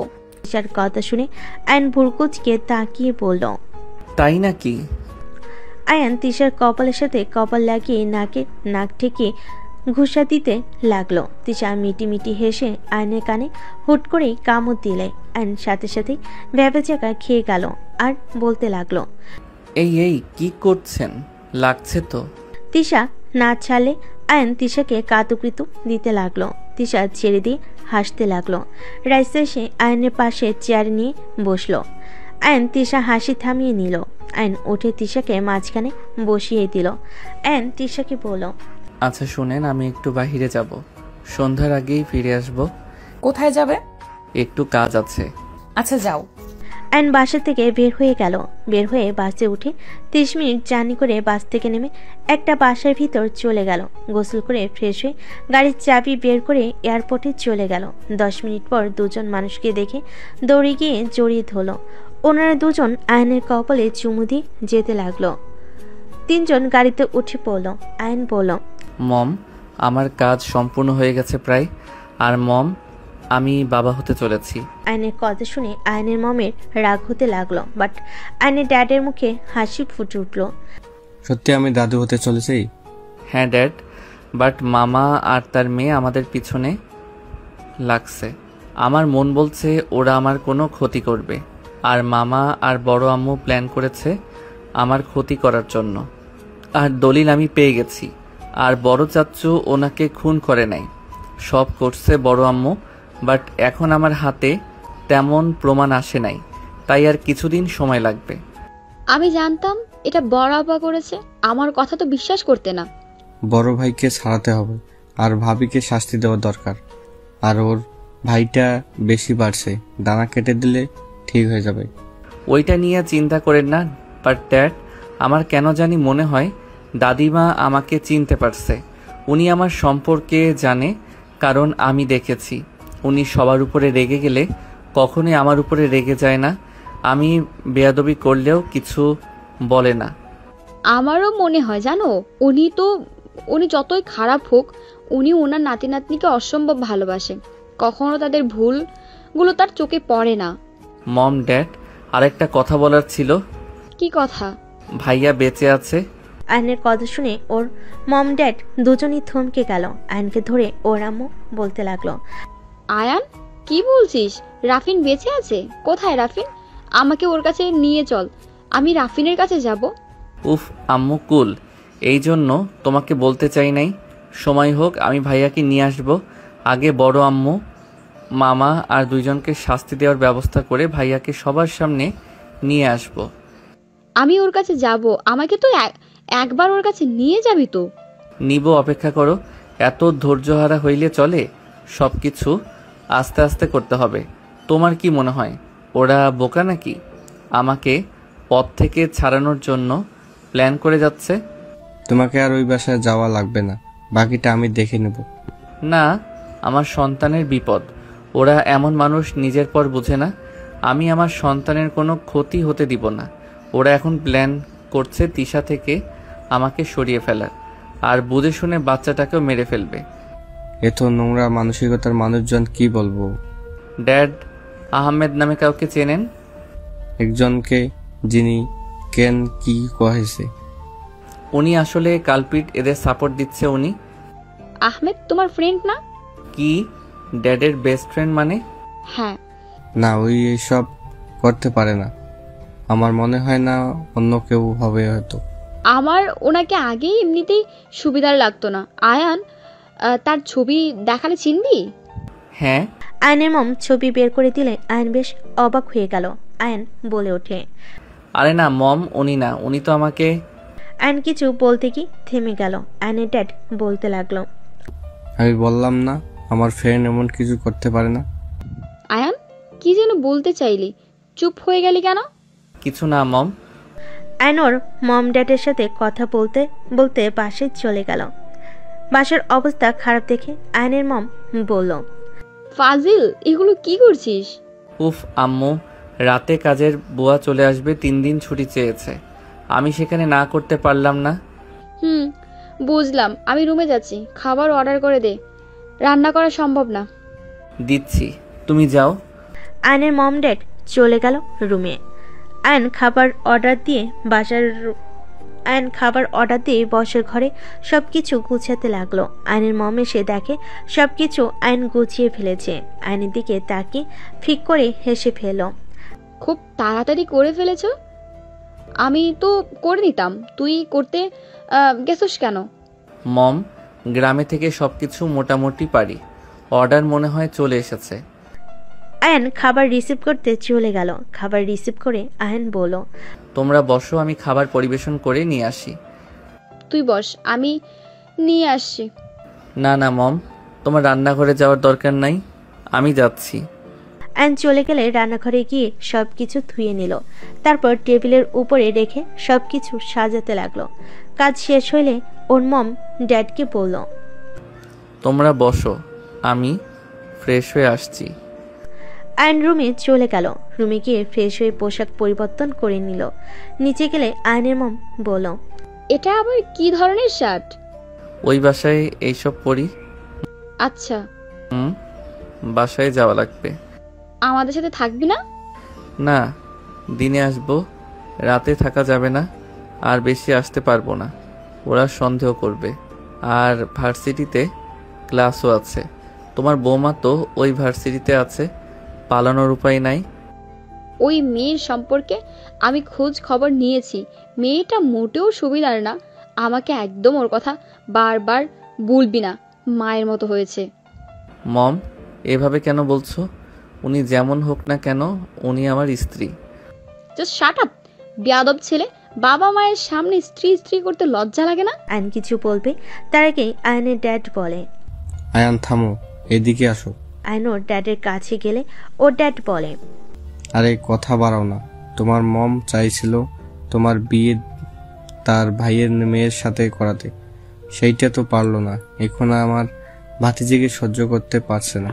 ওই পেতনিকে কে বিয়ে করবে? পুরো ফালতু একটা মেয়ে। আমার বউ রাগী হইলে আলহামদুলিল্লাহ, চরিত্র ভালো আছে। আয়নের কথা শুনে আয়নের ড্যাড হাসতে লাগলো। আয়নের মম রাগী লোক নিয়ে তাকালে আয়নের ড্যাড আয়নের ড্যাড হাসি থামালো। দুজন চেয়ার টেনে বসলো। আয়নের মমও 2টা প্লেটে খাবার পরিবেশন করতে লাগলো। আয়নের মম আয়নকে খাওয়াই দিতে লাগলো। আয়নের ফোন বেজে উঠলে আয়ন ফোন বের করে দেখে তিশা কল দিয়েছে। আয়নের মম বলল, তেঁতুল গাছের পিতনি কে? মানে তিশা। বাহ, সুন্দর নাম তো। আয়নের মম হাসতে লাগলো। আয়নের ড্যাড ভুরু কুচকে তাকালে আয়ন বলল, রাগ হয়েছিল তাই এক নাম দিয়েছিলাম। আচ্ছা, বারবার কল দিচ্ছে, আমি কথা বলে নেই। আয়ন কল রিসিভ করতেই তিশা বলতে লাগলো, ওই বর কখন আসবে? আমার কিন্তু একা থাকতে ভালো লাগছে না, প্লিজ বাসায় চলে আসো। আর এত কি কাজ করো? হ্যাঁ। আয়নের ফোনের সাউন্ড জোরে থাকাতে আয়নের মম কাছে থাকাই কথাগুলো অল্প অল্প শুনতে পেল। আয়ন বলে উঠল, 40 মিনিট লাগবে, তার ভিতরে চলে আসবো। তাড়াতাড়ি আসো, আমার ভালো লাগছে না। আচ্ছা। আয়ন কল কেটে দিল। ওর মম বলে উঠল, যাইতে দিব না, এখানে থাকবি। মম, এখানে থাকলে ধরা খাবো তো, প্লিজ বোঝার চেষ্টা করো। আয়ন ওর মমকে বুঝিয়ে শুনিয়ে বের হয়ে গেল। আয়ন বাসে উঠে চলে গেল। যেতে যেতে 7টা বেজে গেল। আয়ন তিশার জন্য গোলাপ ফুল কিনে নিল। ফুল কিনে আয়ন বাসে চলে গেল। বাসায় গিয়ে দেখে তিশা সবার সাথে বসে কথা বলছে। আয়ন তিশাকে সবার সামনে গোলাপ ফুল দিয়ে বলল, তোমার জন্য। আয়নের কথা শুনে সবাই অবাক হয়ে তাকালো। তিশা ভুরু কুচকে তাকালো। তিশা গোলাপ ফুল হাতে নিলে দাদিমা বলে ওঠে, নিজের বউকে গোলাপ ফুল দিল, আর বুড়ি একটা বউ যে আছে তার দিকে কোনো খেয়াল নাই। দাদিমার কথা শুনে আয়ন ফিক করে হেসে ওর দাদিমার পাশে বসে বলল, আমার বড় বউয়ের জন্য অন্য গিফট আছে। আয়ন পকেট থেকে চকলেট বের করে দাদিমাকে দিলে তিশা ভুরু কুচকে তাকালো। আয়ন বলে ওঠে, এভাবে তাকিয়ে লাভ নাই, চকলেট খাওয়া মোটেও ঠিক না। গোলাপ ফুল নিয়ে ভালো থাকো, আর দাদিমার জন্য নিয়ে এসেছি, দাদিমা খাবে। আয়নের কথা শুনে দাদিমা খুশি হলে আয়নকে জড়িয়ে ধরতে গেলে তিশা বলে ওঠে, কেন কেন, শুধু আন্টি কেন খাবে? অন্য কেউ চকলেট খেতে পারবে না? আমার কেন জানি মনে হচ্ছে ওই চকলেটে কিছু মিশিয়েছে। আন্টি, আপনি ওই চকলেট খাবেন না। মামা, এসব কি বলো? আয়ন কি মিশাবে? তুই জানোস ওই আয়ান কতটা চালাক ছেলে? আন্টিকে মেরেও ফেলতে পারে। আরে ধ্যাত, আয়ান কেন আমার ক্ষতি করবে? আমি চকলেট খেয়ে দেখাচ্ছি। দাদিমা, আমি খেয়ে নেই। মামা সাহেব যেহেতু সন্দেহ করছে। আমার তোমার উপর পুরো বিশ্বাস আছে। আমি জানি তুমি আমার কোনো ক্ষতি করবে না। আমি তোমাকে চোখ বন্ধ করে বিশ্বাস করতে পারি। আম্মা, আপনি আয়ানকে এত বিশ্বাস কেন করেন? ওই একটা বাহিরের ছেলে, ওকে এত বিশ্বাস করা কিন্তু ঠিক না। আম্মু, এটা কি ধরনের কথা বলো? ওই আমার হাজবেন্ড, ওই বাহিরের ছেলে কেন হবে? আর চকলেট আমাকে দাও। তিশা চকলেট নিয়ে খেতে লাগলো। তিশার গলা জ্বলতে লাগলো। আয়ন গলা ধরে বসে পড়ে সবাই তিশাকে ধরলো। আয়ন তিশার কাছে গেলে তিশার আম্মু আয়নের গালে ঠাস ঠাস করে থাপ্পড় মেরে বলল, আম্মা, আপনি এই ছেলেকে বিশ্বাস করেছেন? দেখেন, আজ আমার মেয়ে মৃত্যুর সাথে লড়াই করছে। আয়ান, তুমি আমাকে মারতে চাইছিলা? তিশার মামা আয়নকে মারতে যাবে। আয়নের মেজাজ গরম হয়ে গেল। আয়ন তিশার মামার হাত ধরে ধাক্কা দিয়ে সরিয়ে দিয়ে বলল, ওই নাটকের নায়িকা ওঠেন, তেঁতুল গাছের পেতনি, মেজাজ গরম করেন না। ধুর, নাটক করেন, আমি অন্য মেয়েদের সাথে আগে যাই। আয়ন কথাটা বলে চলে যেতে নিবে, সাথে সাথে তিশা লাফতে উঠে আয়নের হাত ধরে বলল, আরে রাগ করছো কেন? সবাই সন্দেহ করলো তাই একটু মজা নিলাম। এই আম্মু তোমার গালে থাপ্পড় মেরে লাল করে ফেলছে। ফাজিল হইছে কবে থেকে? অনেকদিন ধরে মজা করি না, তাই একটু ইচ্ছে হইল। ওয়েট, আমাকে তেঁতুল গাছের পেতনি কইলে কেন? পেতনিদের মতো অভিনয় করবেন আর আপনাকে পেতনি বলবো না? তুমি সেই পেতনির জামাই, লজ্জা লাগে না? পেতনির জামাই। হি হি হি, আমি কোনো পেতনির জামাই না, আমি তো তিশা তালুকদারের জামাই। সেই একই তো হয়ে গেল। মোটেও না। ফাজিল একটা, কত ভয় পাওয়ায় দিয়েছিলে? এমন দুষ্টুমি কেউ করে? আমার জামাই শখ করে তোমার জন্য চকলেট নিয়ে আসলো। তোমরা যা শুরু করেছিলে, আর ওই পেতনি আমার গোলাপ নিয়েছিস কেন? দে, তোর দেখি আমার জিনিসের প্রতি বেশি ঝোঁক কেন রে? তিশার কথা শুনে রাইসা মুখ ভেঙচি দিলে। তিশা রাইসার হাত থেকে গোলাপ নিয়ে বলল, আমার জিনিসে একদম হাত দিবি না। আয়ান, চলো রুমে যাই। আয়ন তিশাকে নিয়ে রুমে চলে গেল। তিশার মামা বলতে লাগলো, আফা, তোর মেয়ে তো দেখি অভিনয় কম জানে না। আমাদের কিভাবে বোকা বানালো। মেয়েটা অনেক চেঞ্জ হয়ে গেছে। ওই ফকিন্নির ছেলের সাথে বিয়ে দিয়ে আমার মেয়ের লাইফটাই শেষ করে দিয়েছে। দাদিমা তিশার আম্মুর দিকে তাকালে তিশার আম্মু চলে গেল। আইন তিশার রুমে গেলে আইন তিশাকে কোলে বসিয়ে ঘাড়ে কিস করে নাক ঠেকিয়ে বলল, তোমার মামা আমাকে এমনিতে দেখতে পারে না, আর যে নাটক করলে ওটা তো সত্যি ভেবেছে আমি কিছু মিশিয়েছি। আচ্ছা একটা কথা বলো তো, কি? তুমি মামা রাইসাকে কিভাবে চেনো? আমি যে গ্রামে থাকতাম এই গ্রামে উনি প্রেজেন্ট নিয়ে গেছিল। চেয়ারম্যান ওনাদের সাথে হাত মিলিয়ে আমাদের বাড়ি ঘর ভেঙে দিয়ে কিছু টাকা দিয়ে বের করে দিবে। ওইখানে ওনারা ফ্যাক্টরি তৈরি করবে। সেখানে প্রতিবাদ করেছিলাম। এইটাতে তোমার মামা আমার উপর রেগে আছে। সব বুঝলাম, বাট রাইসের সাথে সম্পর্ক এমন কেন? ধুর আর বলো না, চেয়ারম্যানের মেয়ের সাথে আমার পিছনে লাগছিল। আমার আগে থেকে দেখলে রাগ হতো। চেয়ারম্যানের মেয়ের কারণে কিছু বলতে পারতাম না। পরিচয় হওয়ার পর থেকে খুব জ্বালাইছে। বাধ্য হয়ে ওকে নিয়ে ঘুরতে হয়েছে। এইসব অত্যাচার মেনে নিতে হয়েছে।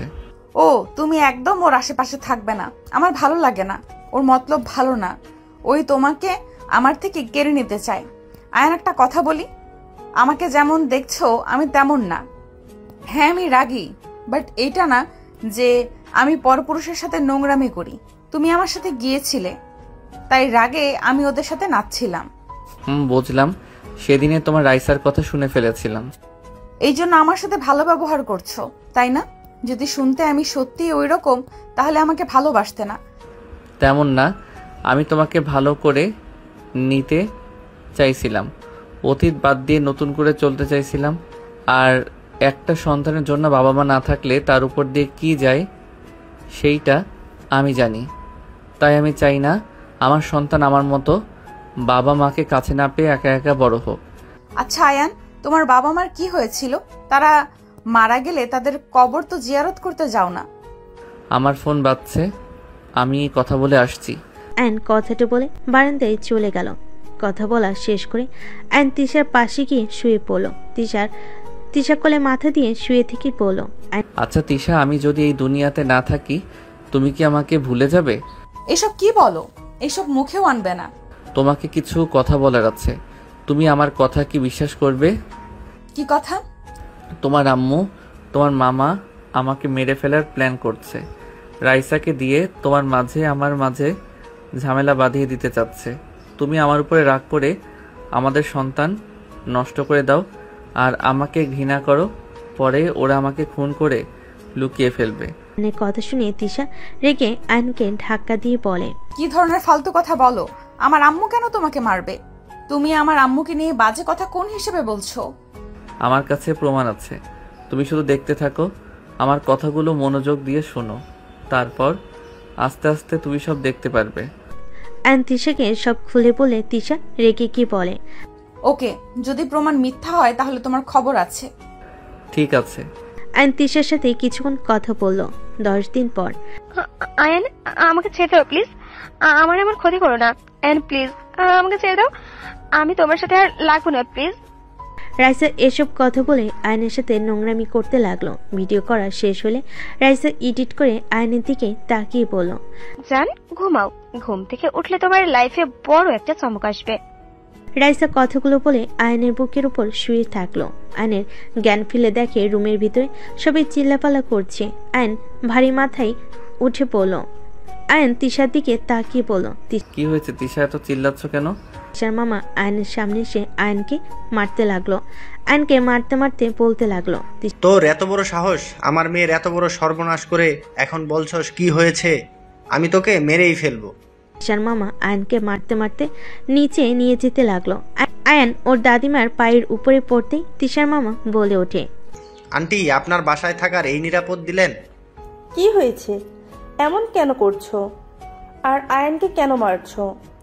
আপনার প্রিয় আয়ান, আমার মেয়ে, আমার বলতেও ঘৃণা হচ্ছে। আম্মা, আপনি এই লুচ্চা ছেলের সাথে আমার মেয়ের জীবনটা কেন নষ্ট করলেন? এই আয়ান আমার 2টা মেয়ের জীবন নষ্ট করলো। আমাকে কেউ বুঝাবে কি হচ্ছে এখানে? তিশা, কি হয়েছে বলো তো? দাদিমা, আয়ান রাইসাকে রেপ করছে। তিশার কথা শুনে আয়ন ঢোক গিলতে লাগলো। আয়ন তিশাকে বলল, এইসব কি বলো? একদম চুপ। সব প্রমাণ রাইসা আমাকে দেখিয়েছে। তুমি এটা কিভাবে করলে? আয়ান এসব কি বলছে? তুমি এইটা করেছো? দাদিমা, হ্যাঁ আমি করেছি। আয়নের কথা শুনে সবে অবাক হয়ে গেল। আয়নের দাদিমা ঠান্ডা মাথায় বলে ওঠে, আয়ান করছে যখন তখন রাইসার সাথে বিয়ে দিয়ে দাও। আয়ান রাইসাকে বিয়ে করে নাও, আর নেক্সট টাইম যেন এই ভুল করতে না দেখি। দাদিমার কথা শুনে সবাই ভুরু কুঁচকে তাকালো। তিশা রেগে গিয়ে বলে, দাদিমা, এটা কি ধরনের বিচার হইল? রাইসাকে কেন আয়ান বিয়ে করবে? এসব কি বলেন আম্মা? যে ছেলে অলরেডি আমার মেয়ের জীবন নষ্ট করে রাখছে, আবার আমার ভাতিজির সাথে এইসব করলো, আর আপনি কিনা সেখানে বিয়ে দিতে বলছেন? ভুল করেছে সেখানে মারলে বা বকা দিলে তো ওই জিনিসটা আবার আগের মতো ঠিক হবে না। তার থেকে আয়ানের সাথে বিয়ে দিয়ে দিলেই হবে। এটা কখনোই না, ও একটা ফালতু ছেলে। ওর সাথে আমার মেয়েকে কখনোই বিয়ে দিব না। তাহলে এক কাজ করো, কত টাকা লাগবে ওইটা নিয়ে তোমার মেয়েকে নিয়ে এখান থেকে চলে যাও। দাদিমার কথা শুনে সবাই ভুরু কুঁচকে তাকালো। আর নিজেও বেশ অবাক হয়ে গেল। তিশার মামা বলে ওঠে, আন্টি, আপনি আমাদের টাকা দিয়ে মুখ বন্ধ করতে চান? আপনি এইসব কিভাবে বলতে পারছেন? আমার মেয়ের সম্মান কেড়ে নিল আয়ান, আর আপনি আমাদের টাকা দিয়ে মুখ বন্ধ করতে বলছেন? দাদিমা তিশার মামার গালে ঠাস ঠাস করে থাপ্পড় মেরে দিলে সবাই চমকে গেল। তিশার মামার রাগে আয়নের দাদিমার দিকে হাত এগিয়ে নিবে, সাথে সাথে আয়ন পেটে এক লাথি মেরে ফেলে দিয়ে বলল, তোর সাহস তো কম না, ওনার গায়ে হাত দিতে চাস? মেরে হাত ভেঙে ফেলবো। আয়ানের বাচ্চা, তোকে আমি কি যে করব। কি করবি? তোকে দেখে আমি ভয় পাই নাকি? তোর কি গ্রামে শিক্ষা হয় নাই? জেল খাটার ইচ্ছে হয়েছে নাকি? আয়ান, তোমার এত বড় সাহস, আমার ভাইকে লাথি দিয়ে ফেলে দিলে? যাক বাবা, দাদিমার গায়ে হাত তুলতে নিল, তখন কোনো কথা নাই যে আমি মারলাম, তখন মুখে বলি ফুটলো। আয়নের কথা শুনে কাজের লোকরা হাসতে লাগলো। আয়নের দাদিমা বলে ওঠে, এখন তোমার ভাইকে তার মেয়েকে নিয়ে এখান থেকে বের হয়ে যেতে বলো, না হলে ওদের কপালে দুঃখ আছে। আন্টি, আমাকে থাপ্পড় মারছেন না? আমি এর প্রতিশোধ দেব। আর আয়ান, রেডি থাকিস জেলে যাওয়ার জন্য। রাইসা, চল আমার সাথে। তিশার মামা রাইসার হাত ধরে চলে গেল। তিশার আম্মু রেগে রুমে চলে গেল। আয়ন দাদিমাকে কিছু বলবে, সাথে সাথেই দাদিমা আয়নের গালে থাপ্পড় মেরে বলল, তোমার থেকে এমন আশা করি নাই, তুমি এইটা কিভাবে করতে পারলে? আয়নকে কিছু বলতে না দিয়ে চলে গেল। আয়ন তিশার দিকে তাকালে তিশা বলল, রুমে আসো।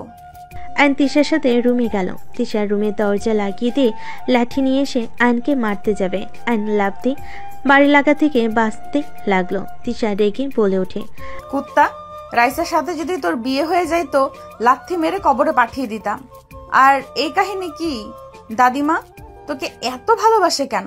আমি তো সারা জীবন দেখছি ধর্ষণকারীকে দাদিমা কখনোই ছেড়ে দেন না, জেলে পাঠিয়ে দিতেন বা বেতের বাড়ি মারতেন, যত শাস্তি আছে সব দিতেন। অথচ তোমার বেলায় উনি বলে টাকা দিয়ে মুখ বন্ধ করে রাখতে চাইলেন। আর আরেকটা কথা মামা, আম্মু রাইসা তোমাকে ফাঁসাচ্ছে কেন?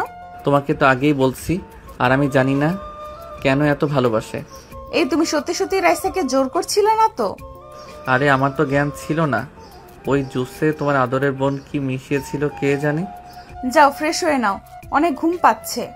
আইন ওয়াশরুমে চলে গেল। ফ্রেশ হয়ে তিশার পাশে শুয়ে পড়ল। তিশাকে জড়িয়ে ধরে ঠোঁটে কিস করে পড়ল।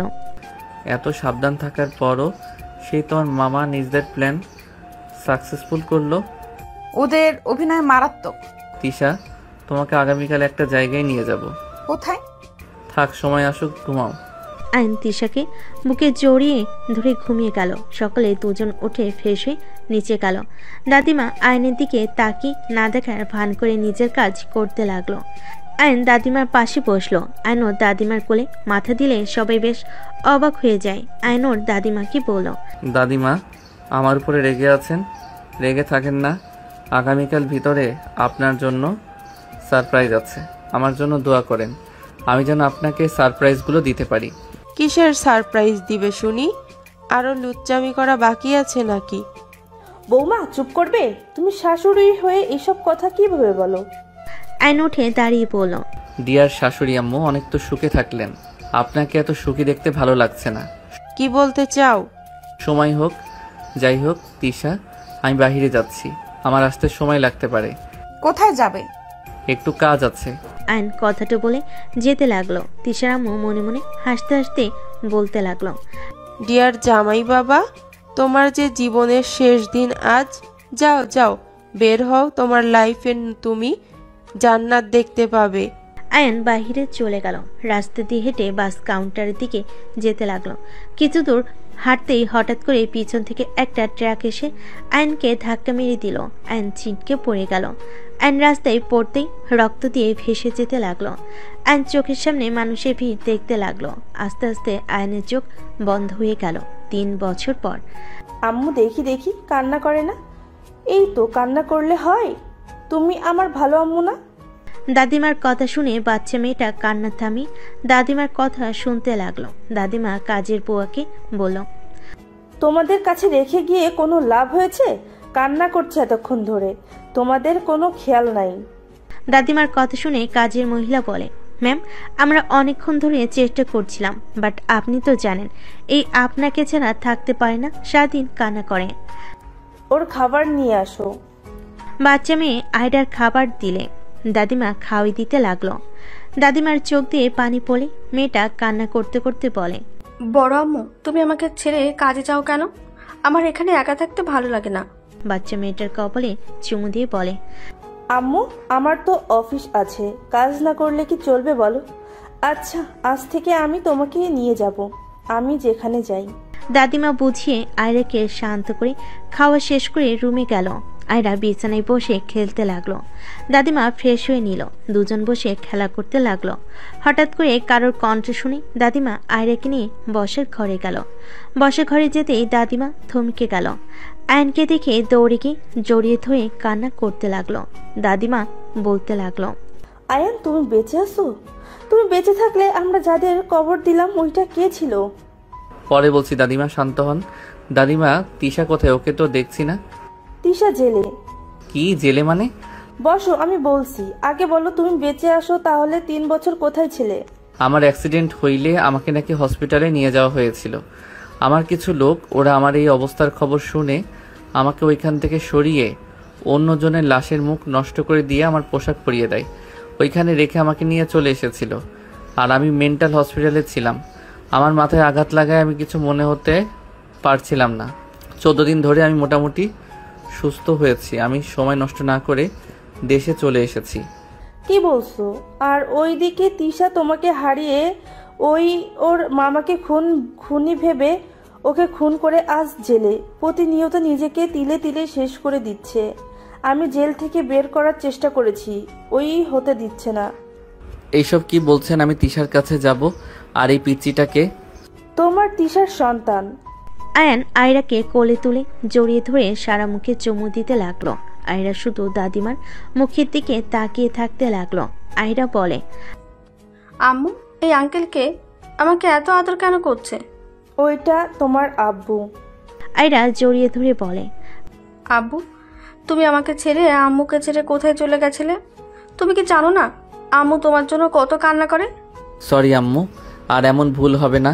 দাদিমা, আমি তিশাকে দেখতে যাব। আয়ান আয়রাকে রেখে বের হয়ে গেল। থানায় গেলে আয়ানের পরিচিত লোক থাকায় আয়ান তিশার সাথে সোজা দেখা করতে চলে গেল। তিশা দেওয়ালে দাগ কাটছিল। একজন পুলিশ তিশাকে বলে, এই আপনার সাথে দেখা করার জন্য একজন এসেছে। কে আমার মেয়েকে নিয়ে এসেছে? পুলিশটা কিছু না বলে ছেড়ে দিল। তিশা দৌড়ে চলে গেল গ্রিলে। ওই পাশে দাদিমাকে খুঁজতে লাগলো।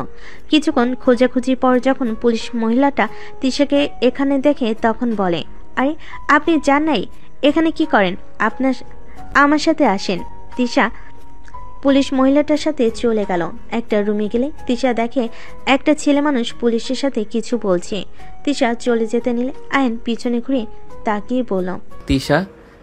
আয়নের কথা শুনে তিশা থমকে গেল। তিশা পিছনে ঘুরে তাকালে আয়নকে দেখে দৌড়ে কি জড়িয়ে ধরল। তিশা আয়নকে জড়িয়ে ধরে কান্না করতে করতে বলল, আয়ান, তুমি বেঁচে আছো? তুমি এত বছর কোথায় ছিলে? তিশা, তুমি শান্ত হও। আমি বলছি তার আগে বলো, তুমি খুন কেন করতে গেছো? মামা তোমাকে মেরে ফেলবে আর আমি চুপ করে বসে থাকবো? কুল, তোমার মামা তো মারা যায় নাই। তোমাকে আমি খুব তাড়াতাড়ি জেল থেকে বের করব। আমাকে কয়েকদিন সময় দাও। আর তোমার আম্মু মহান ব্যক্তি কোথায়? আম্মু তার বাপের বাড়িতে গেছে। আয়ান, জানো আমার আব্বু এখানে ছিল, অথচ আমি জানতামও না। উনি মনে হয় আমার মম ড্যাডের সাথে আছে। আয়ান, তুমি আগে কেন বলো নাই? তোমার ছোট চাচ্চুর মেয়ে। মম ড্যাড আমাকে গ্রামে পাঠিয়ে দিয়েছিল। রাফি ভাইয়ার মতে কেউ আর রিস্ক নিতে চাই নাই। আমাকেও মেরে ফেলবে ভয়ে আমাকে ছদ্ম নিয়ে বাঁচতে হয়েছে। যাই হোক, তুমি থাকো, সময় শেষ হয়ে গেছে, আমি আবারও আসবো। আয়ন তিশার কপালে চুমু দিয়ে চলে যেতে চাইলে তিশা শক্ত করে জড়িয়ে ধরে কান্না করতে করতে বলে, আমি তোমাকে ছেড়ে এখানে থাকতে পারবো না। আমাকে তাড়াতাড়ি এখান থেকে বের করো, আর না হয় তুমি এখান থেকে যাও। হাই বুদ্ধু মেয়ে, এখানে আমাকে থাকতে দিবে না তো? আমি চেষ্টা করব তাড়াতাড়ি করার।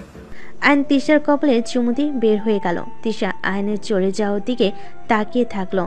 আয়ন পুলিশ অফিসারের সাথে কথা বলে চলে গেল। আয়ন সোজা বাসে উঠে বাসে চলে গেল। কলিং বেল বাজেতেই কাজের লোক এসে দরজা খুলে দিল। আয়নকে দেখে কাজের লোক কয়েকবার পিছিয়ে দিয়ে সবাইকে ডাকতে লাগলো। আয়ন ভিতরে গেলে আয়নকে দেখে সবাই চমকে গেল।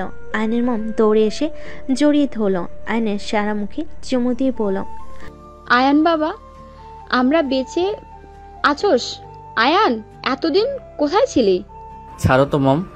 আয়নর মমকে সরিয়ে দিয়ে রাফিকে বলল, ভাইয়া আমার কিছু সাহায্য লাগবে। আয়নের ভাই রাফি এসে জড়িয়ে ধরলে রাফি বলে, কি সাহায্য লাগবে ভাই, আমার বলেন। তোমার ফ্রেন্ডের দিয়ে তিশার মামাকে বের করতে। উনি বেঁচে আছে, আমি ওনাকে দেখেছি, বাট এইটা জানতাম না যে এখানে এইসব হয়ে গেছে। আমি ওনাকে দেখে লুকিয়ে গেছিলাম। আয়নের কথা শুনে তিশার আব্বু বলে, কি তিশার মামা বেঁচে আছে? তাহলে আমার মেয়ে বিনা কারণে শাস্তি পাচ্ছে। আসলে মহিলা এত জঘন্য কিভাবে হয়? নিজের মেয়েকেও ছাড়লো না জেল খাটাতে, টাকার লোভ এত। আয়ন তিশার আব্বুর কথা শুনে বলে, আচ্ছা মম ড্যাড, আমি মারা গেছি শোনার পর আমার সন্তানের কোনো খোঁজ খবর নেওয়ার প্রয়োজন মনে করলেন না। আপনারা এই আমাকে ভালোবাসেন। দাদিমা একা আমার সন্তানকে লালন পালন করছেন। ওনার বয়স কি কম হয়েছে? কিসের সন্তান? ওই বংশের কোনো মানুষের কথা শুনতে চাই না, আর ওই মহিলার কথা একদম আমার সামনে বলবি না। এই মম, জাস্ট শ্যাট আপ।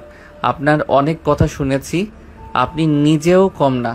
আপনি তো দাদিমার সাথে কম তর্ক করেন নাই, সবসময় খালি নিজের স্বার্থ বুঝে গেছেন। আপনি কি ভাবছেন আমি কিছু জানি না? আমি সব জেনেও চুপ ছিলাম, কিছু বলি নাই। আপনি নিজে আগে ঠিক হন, তারপর অন্য কেউ দোষ দিবেন। তুই আমাকে এসব বলতে পারলি? হ্যাঁ, বলতে পারলাম। যত সব আজাইরা কথা শুনতে আমি এখানে আসি নাই। ভাইয়া, আমার সাহায্য লাগবে। আমি আমার স্ত্রীকে ওইখানে আর দেখতে চাই না। আয়ন রাফির সাথে রুমে চলে গেল। দুজন প্ল্যান করতে লাগলো। প্ল্যান করা শেষ করে রাফি বলে, ম্যামের সাথে এইভাবে কথা না বললেও পারতেন। ম্যাম কিন্তু তোর মেয়েকে দেখতে যায়, কেউ জানে না, আমি কিন্তু জানি। ড্যাড তো আয়ানকে এইখানে নিয়ে আসে। ম্যাম সবার সামনে কাছে না গেলে কি হবে? লুকিয়ে লুকিয়ে ওকে জড়িয়ে ধরে অনেক কান্না করত। কি করব, রাগ হইলে আমার মাথা ঠিক থাকে না। যাই হোক, ওনাকে খুঁজে বের করো, আমি প্রমাণ নিয়ে এসে দুইজনকে ধরিয়ে দিব। আয়নের কথা শুনে রাফি বলে, তুমি যদি এর আগে প্রমাণ কই রেখেছিলে বলতে পারতি, তাহলে তিশা আজ জেলে থাকতো না, আগেই ওকে ধরিয়ে দেওয়া যেত। তুমি তো বলতে পারোনি। এখন তো সব মনে পড়ছে। আচ্ছা, তাহলে তুমি কাজ শুরু করে দাও, আমি আমার মেয়ের কাছে যাব। আয়ন কথাগুলো বলে চলে গেল। আয়নের মম আয়নকে ডাক দিলে আয়নর মমকে জড়িয়ে ধরে বলে, আই এম সরি মম, রাগের বশে অনেক কিছু বলে ফেলছি। আয়রাকে নিয়ে আসিস। একেবারে নিয়ে আসবো, এখন না লেট হবে। আমি এখন আসছি। আয়ন কথাগুলো বলে চলে গেল। 30 মিনিট জার্নি করে চলে গেল। আয়রাকে কোলে তুলে চকলেট দিলে আয়রা বলে, থ্যাংক ইউ আব্বু। আয়রার কথা শুনে আয়ন অবাক হয়ে গেল। আয়রার গালে চুমু দিয়ে বলল, ওয়েলকাম আম্মু। আয়ন, ফ্রেশ হয়ে নাও, যাও।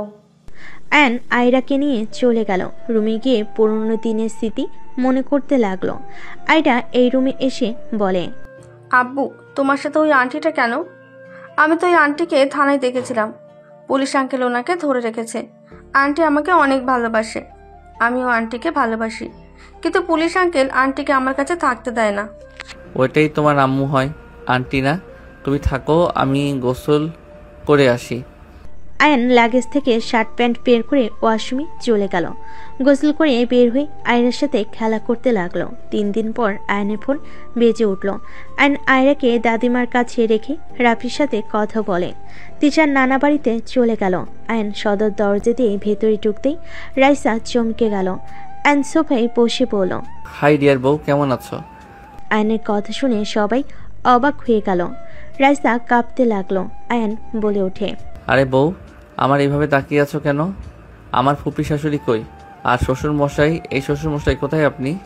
আয়নের চিল্লাপালা শুনে রাইসার আম্মু বলে, কে তুমি? আমার মেয়েকে বউ কেন বলছো? আয়ন রাইসার আম্মুকে বলে, আয়ন আসসালামু আলাইকুম শাশুড়ি আম্মু। আপনার মেয়েকে জিজ্ঞেস করেন আমি কে। আয়ান, তুমি বেঁচে আছো? আরে বউ, তোমাকে ছাড়া কি থাকা যায়? তোমার ভালোবাসার টানে চলে এসেছি। শ্বশুর মশাইকে ডাক দাও। আবু মারা গেছে। আমি যেমন মারা গেছি, শ্বশুর মশাইও তেমন মারা গেছে। ডাক দাও। আমি জানি দুইজন এখানে আছে। আমি যদি খুঁজে বের করি তাহলে মেরে হাড্ডি ভেঙে দিব কিন্তু। বলছি না মারা গেছে, কানে শোনো না? ওকে, আমি তাহলে নিয়ে আসছি। উঠে দৌড়ে উপরে উঠে পড়ল আর বলতে লাগলো, শ্বশুর মশাই কোথায়? আয়নের কথা শুনে তিশার আম্মু বের হইলে আয়নকে দেখে চমকে গেল। আয়ান? জি ডিয়ার শাশুড়ি আম্মু। বাহ বাহ, ভাই বোন দেখে অনেক সুখে আছেন। তুমি বেঁচে আছো? আপনিও তো বেঁচে আছেন। চলেন আপনাকে আদর করি। আয়ান তিশার মামার কলার ধরে টেনে নিয়ে যেতে লাগলো। তিশার আম্মু বলতে লাগলো, আয়ান, আমার ভাইকে ছাড়ো। আয়ান, বেশি হয়ে যাচ্ছে কিন্তু। বেশি তো করতেই হবে। আয়ন সিঁড়ি দিয়ে নেমে সোজা কলার ধরে টানতে টানতে সোফার দিকে ছুঁড়ে মালে। রাইসা বলে ওঠে, আয়ান? এই চুপ, একদম জোরে কথা বলবি না। এই কেন? কোথায় আছিস? ওকে ধর বলছি। তিশার আম্মুর কথা শুনে বডিগার্ডরা সব দৌড়ে আসতে লাগলো। আয়নকে মারতে গেলে আয়ন ওদের সাথে ফাইট করতে লাগলো। তিশার আম্মু আয়নকে গুলি করতে যাবে, সাথে সাথে পুলিশ তিশার আম্মুর হাতে গুলি করে হাত থেকে পিস্তল ফেলে দিল। তিশার মামা পালাতে যাবে, আয়ন ফুলদানি নিয়ে ঢিল মেরে দিয়ে পড়ল। অফিসার, ওদের ধরেন। আর আপনাদের তো প্রমাণ দিয়েছি ওরা কিভাবে অসহায় মানুষদের জমি কিভাবে লিখে নিয়েছে, কত মেয়েকে পাচার করেছে। আর এমনকি ওই মহিলা আমার বড় ভাইকে খুন করতে নিয়েছিল। এখন ওদের অ্যারেস্ট করেন। কি? তোর বড় ভাইকে? কে তুমি? তোমার বড় ভাইকে আমি কেন খুন করতে যাব? ওই আমার নাতি আরিফ তালুকদারের ছোট ছেলে আয়ান তালুকদার। দাদিমার কথা শুনে তিশার আম্মু দরজার দিকে তাকালে দেখে সবাই দাঁড়িয়ে আছে। তিশাকে দেখে তিশার আম্মু এগিয়ে যেতে নিবে, সাথে সাথে তিশার আম্মুকে পুলিশ ধরে ফেল। তিশা বলে ওঠে, বা আম্মু, তোমাকে তো নোবেল পুরস্কার দেওয়া উচিত। কি অভিনয় না করলে! সামান্য সম্পদের জন্য একটা বাচ্চা ছেলেকে খুন করতে গেছিলে, সেখানে আবার নিজের স্বামীকে ফাঁসিয়ে জেলে দিলে, আবার নিজের ভাইকে মৃত সাজিয়ে নিজের মেয়েকেও জেলে দিলে। বাহ, তোমাকে নিজের মা ভাবতেও ঘৃণা হচ্ছে। তিশা, আমি তোকে জেল খাটাতে চাই না। আমাদের উপায় ছিল না। আমি তোকে অনেক ভালোবাসি। আমি তোকে জেল থেকে বের করার অনেক চেষ্টা করছি, বাট পারছিলাম না। চুপ, একদম চুপ। তুমি ওই ফালতু মুখে আমার নাম নিবে না। তুমি আমার জীবনটা শেষ করে দিয়েছো। আমার বাবা থাকতেও তুমি বলেছো আমার বাবা মারা গেছে। তুমি আমাকে ছোটবেলা থেকে ভুল পথে মানুষ করেছিলে। তুমি মা হয়ে কিভাবে পারলে? যা করছি ঠিক করছি। আমি তোর ভালোর জন্য করছি। ওই রাফি যদি বেঁচে থাকতো তাহলে সব কিছু ওই বেশি বেশি পেত, তোকে অল্প কিছু দিয়ে সান্ত্বনা দিত। তুই হওয়ার পর আমি আর কখনোই মা হতে পারতাম না। আমি চাই না আমার মেয়ে কিছু করতে গেলেও ওদের অনুমতি নিয়ে চলুক। আমি যা করছি সব তোর সুখের জন্য করছি। আম্মু, তুমি ভুল করছো। তুমি একটা সাইকো হয়ে গেছো। তোমার মাথায় যে বুদ্ধি চলে ওইটা সাইকোদের বুদ্ধি। কাউকে খুন করে কখনোই ভালো থাকা যায় না। আমি তো মেয়ে মানুষ, আমাকে বিয়ে দিলে আমাকে শ্বশুরবাড়িতে যেতে হইতো। সেখানে আমার চাচাতো ভাই পেলে কি সমস্যা হইতো?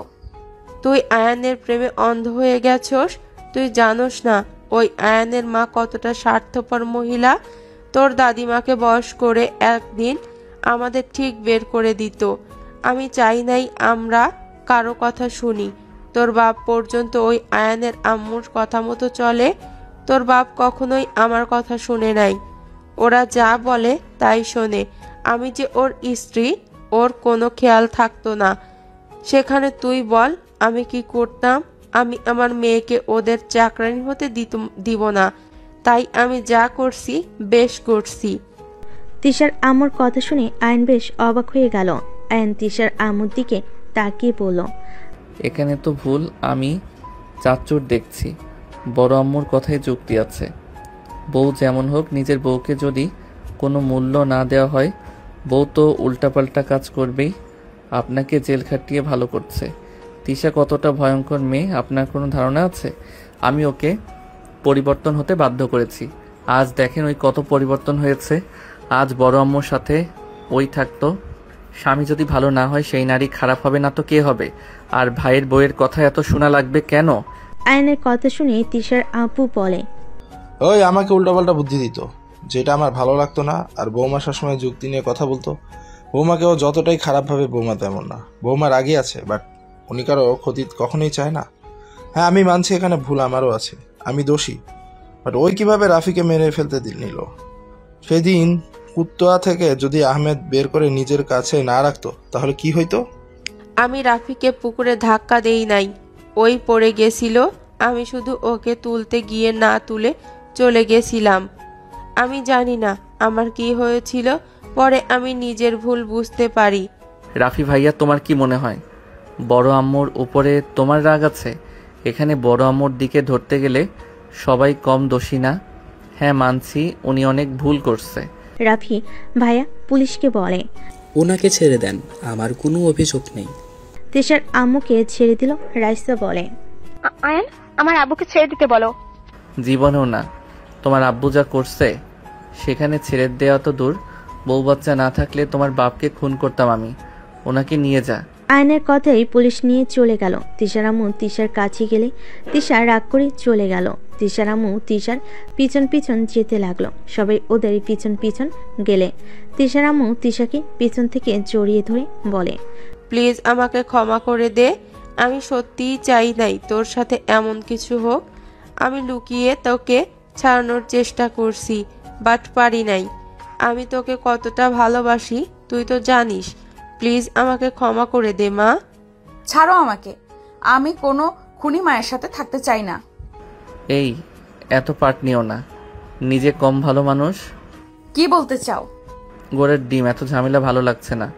বড় আম্মুকে ক্ষমা করে দাও, উনি তোমার ভালোর জন্য এত নিচে নামলো, সে তুমি আবার নাটক শুরু করছো। তিশার আব্বু তিশার আম্মুর কাছে গিয়ে ক্ষমা চাইলে তিশার আম্মু কিছু না বলে সোজা তিশার আব্বুকে জড়িয়ে ধরে কান্না করতে করতে বলল, আমাকে তুমি ক্ষমা করে দাও। আমি তোমার সাথে অন্যায় করেছি। আমি তোমাকে ফাঁসিয়ে দিয়েছিলাম। আমি আসলে তোমার ভালো স্ত্রী কখনোই হতে পারি নাই। দুজন একে অপরের থেকে ক্ষমা চেয়ে নিজেদের ভুল বোঝাবুঝি শেষ করলো। তিশার আম্মু আয়নের মম ড্যাডের কাছে ক্ষমা চাইল। সবাই একে অপরের থেকে ক্ষমা চেয়ে নিল। তিশার আম্মু আয়রাকে জড়িয়ে ধরে অঝরে কান্না করতে লাগলো। সবাই গাড়িতে উঠে পড়ল। আয়রা তিশার আম্মুর সাথে হাসাহাসি করতে লাগলো। আয়নের মম আয়রাকে নিয়ে দুজনের ভিতরে ঝগড়া লাগিয়ে দিয়ে সবাই হাসতে লাগলো। বাসায় চলে গেলে আয়নকে তিশার আম্মু জড়িয়ে ধরে বলল, সরি বাবা, আমাকে ক্ষমা করে দিস বাবা। দূর আম্মু, আমার আপনাদের মতো এত রাগ জিদ নিয়ে থাকি না। এভাবে সবাইকে হাসি খুশি দেখতে চাইছিলাম, পূর্ণ হয়ে গেল। সবাই এক হয়ে গেলে আয়ন তিশার রুমে চলে গেল। আয়ন তিশাকে টান দিয়ে নিজের কাছে নিয়ে এসে বলল, সব ঝামেলা শেষ, এখন শুধু তোমাকে আদর করার পালা। আর একটা ক্রিকেট টিম বানানো লাগবে। আয়নের কথা শুনে তিশা লজ্জায় বুকে হালকা কিল দিয়ে বলে, যা ফাজিল কোথাকার। তোমার জন্য পাগল ফাজিল সব হতে রাজি, শুধু তুমি আমার পাশে সারা জীবন থাকবে তো? মৃত্যুর আগ পর্যন্ত থাকবো। চলো একটু সুখের সাগরে ডুবে যাই। আয়ন কথাটা বলে তিশাকে কোলে তুলে নিয়ে খাটে শুয়ে দিয়ে তিশার উপর ঝাঁপিয়ে পড়ল। বাকিটা ইতিহাস। তো দর্শক, আজকের গল্পটির থেকে এখানেই বিদায় নিচ্ছি। আর অপেক্ষা করুন পরবর্তী গল্পের জন্য। সেই পর্যন্ত ভালো থাকবেন এবং লাইক কমেন্ট শেয়ার করে আমাদের সাথেই থাকুন। আর নতুনরা কিন্তু সাবস্ক্রাইব করতে ভুলবেন না। আল্লাহ হাফেজ।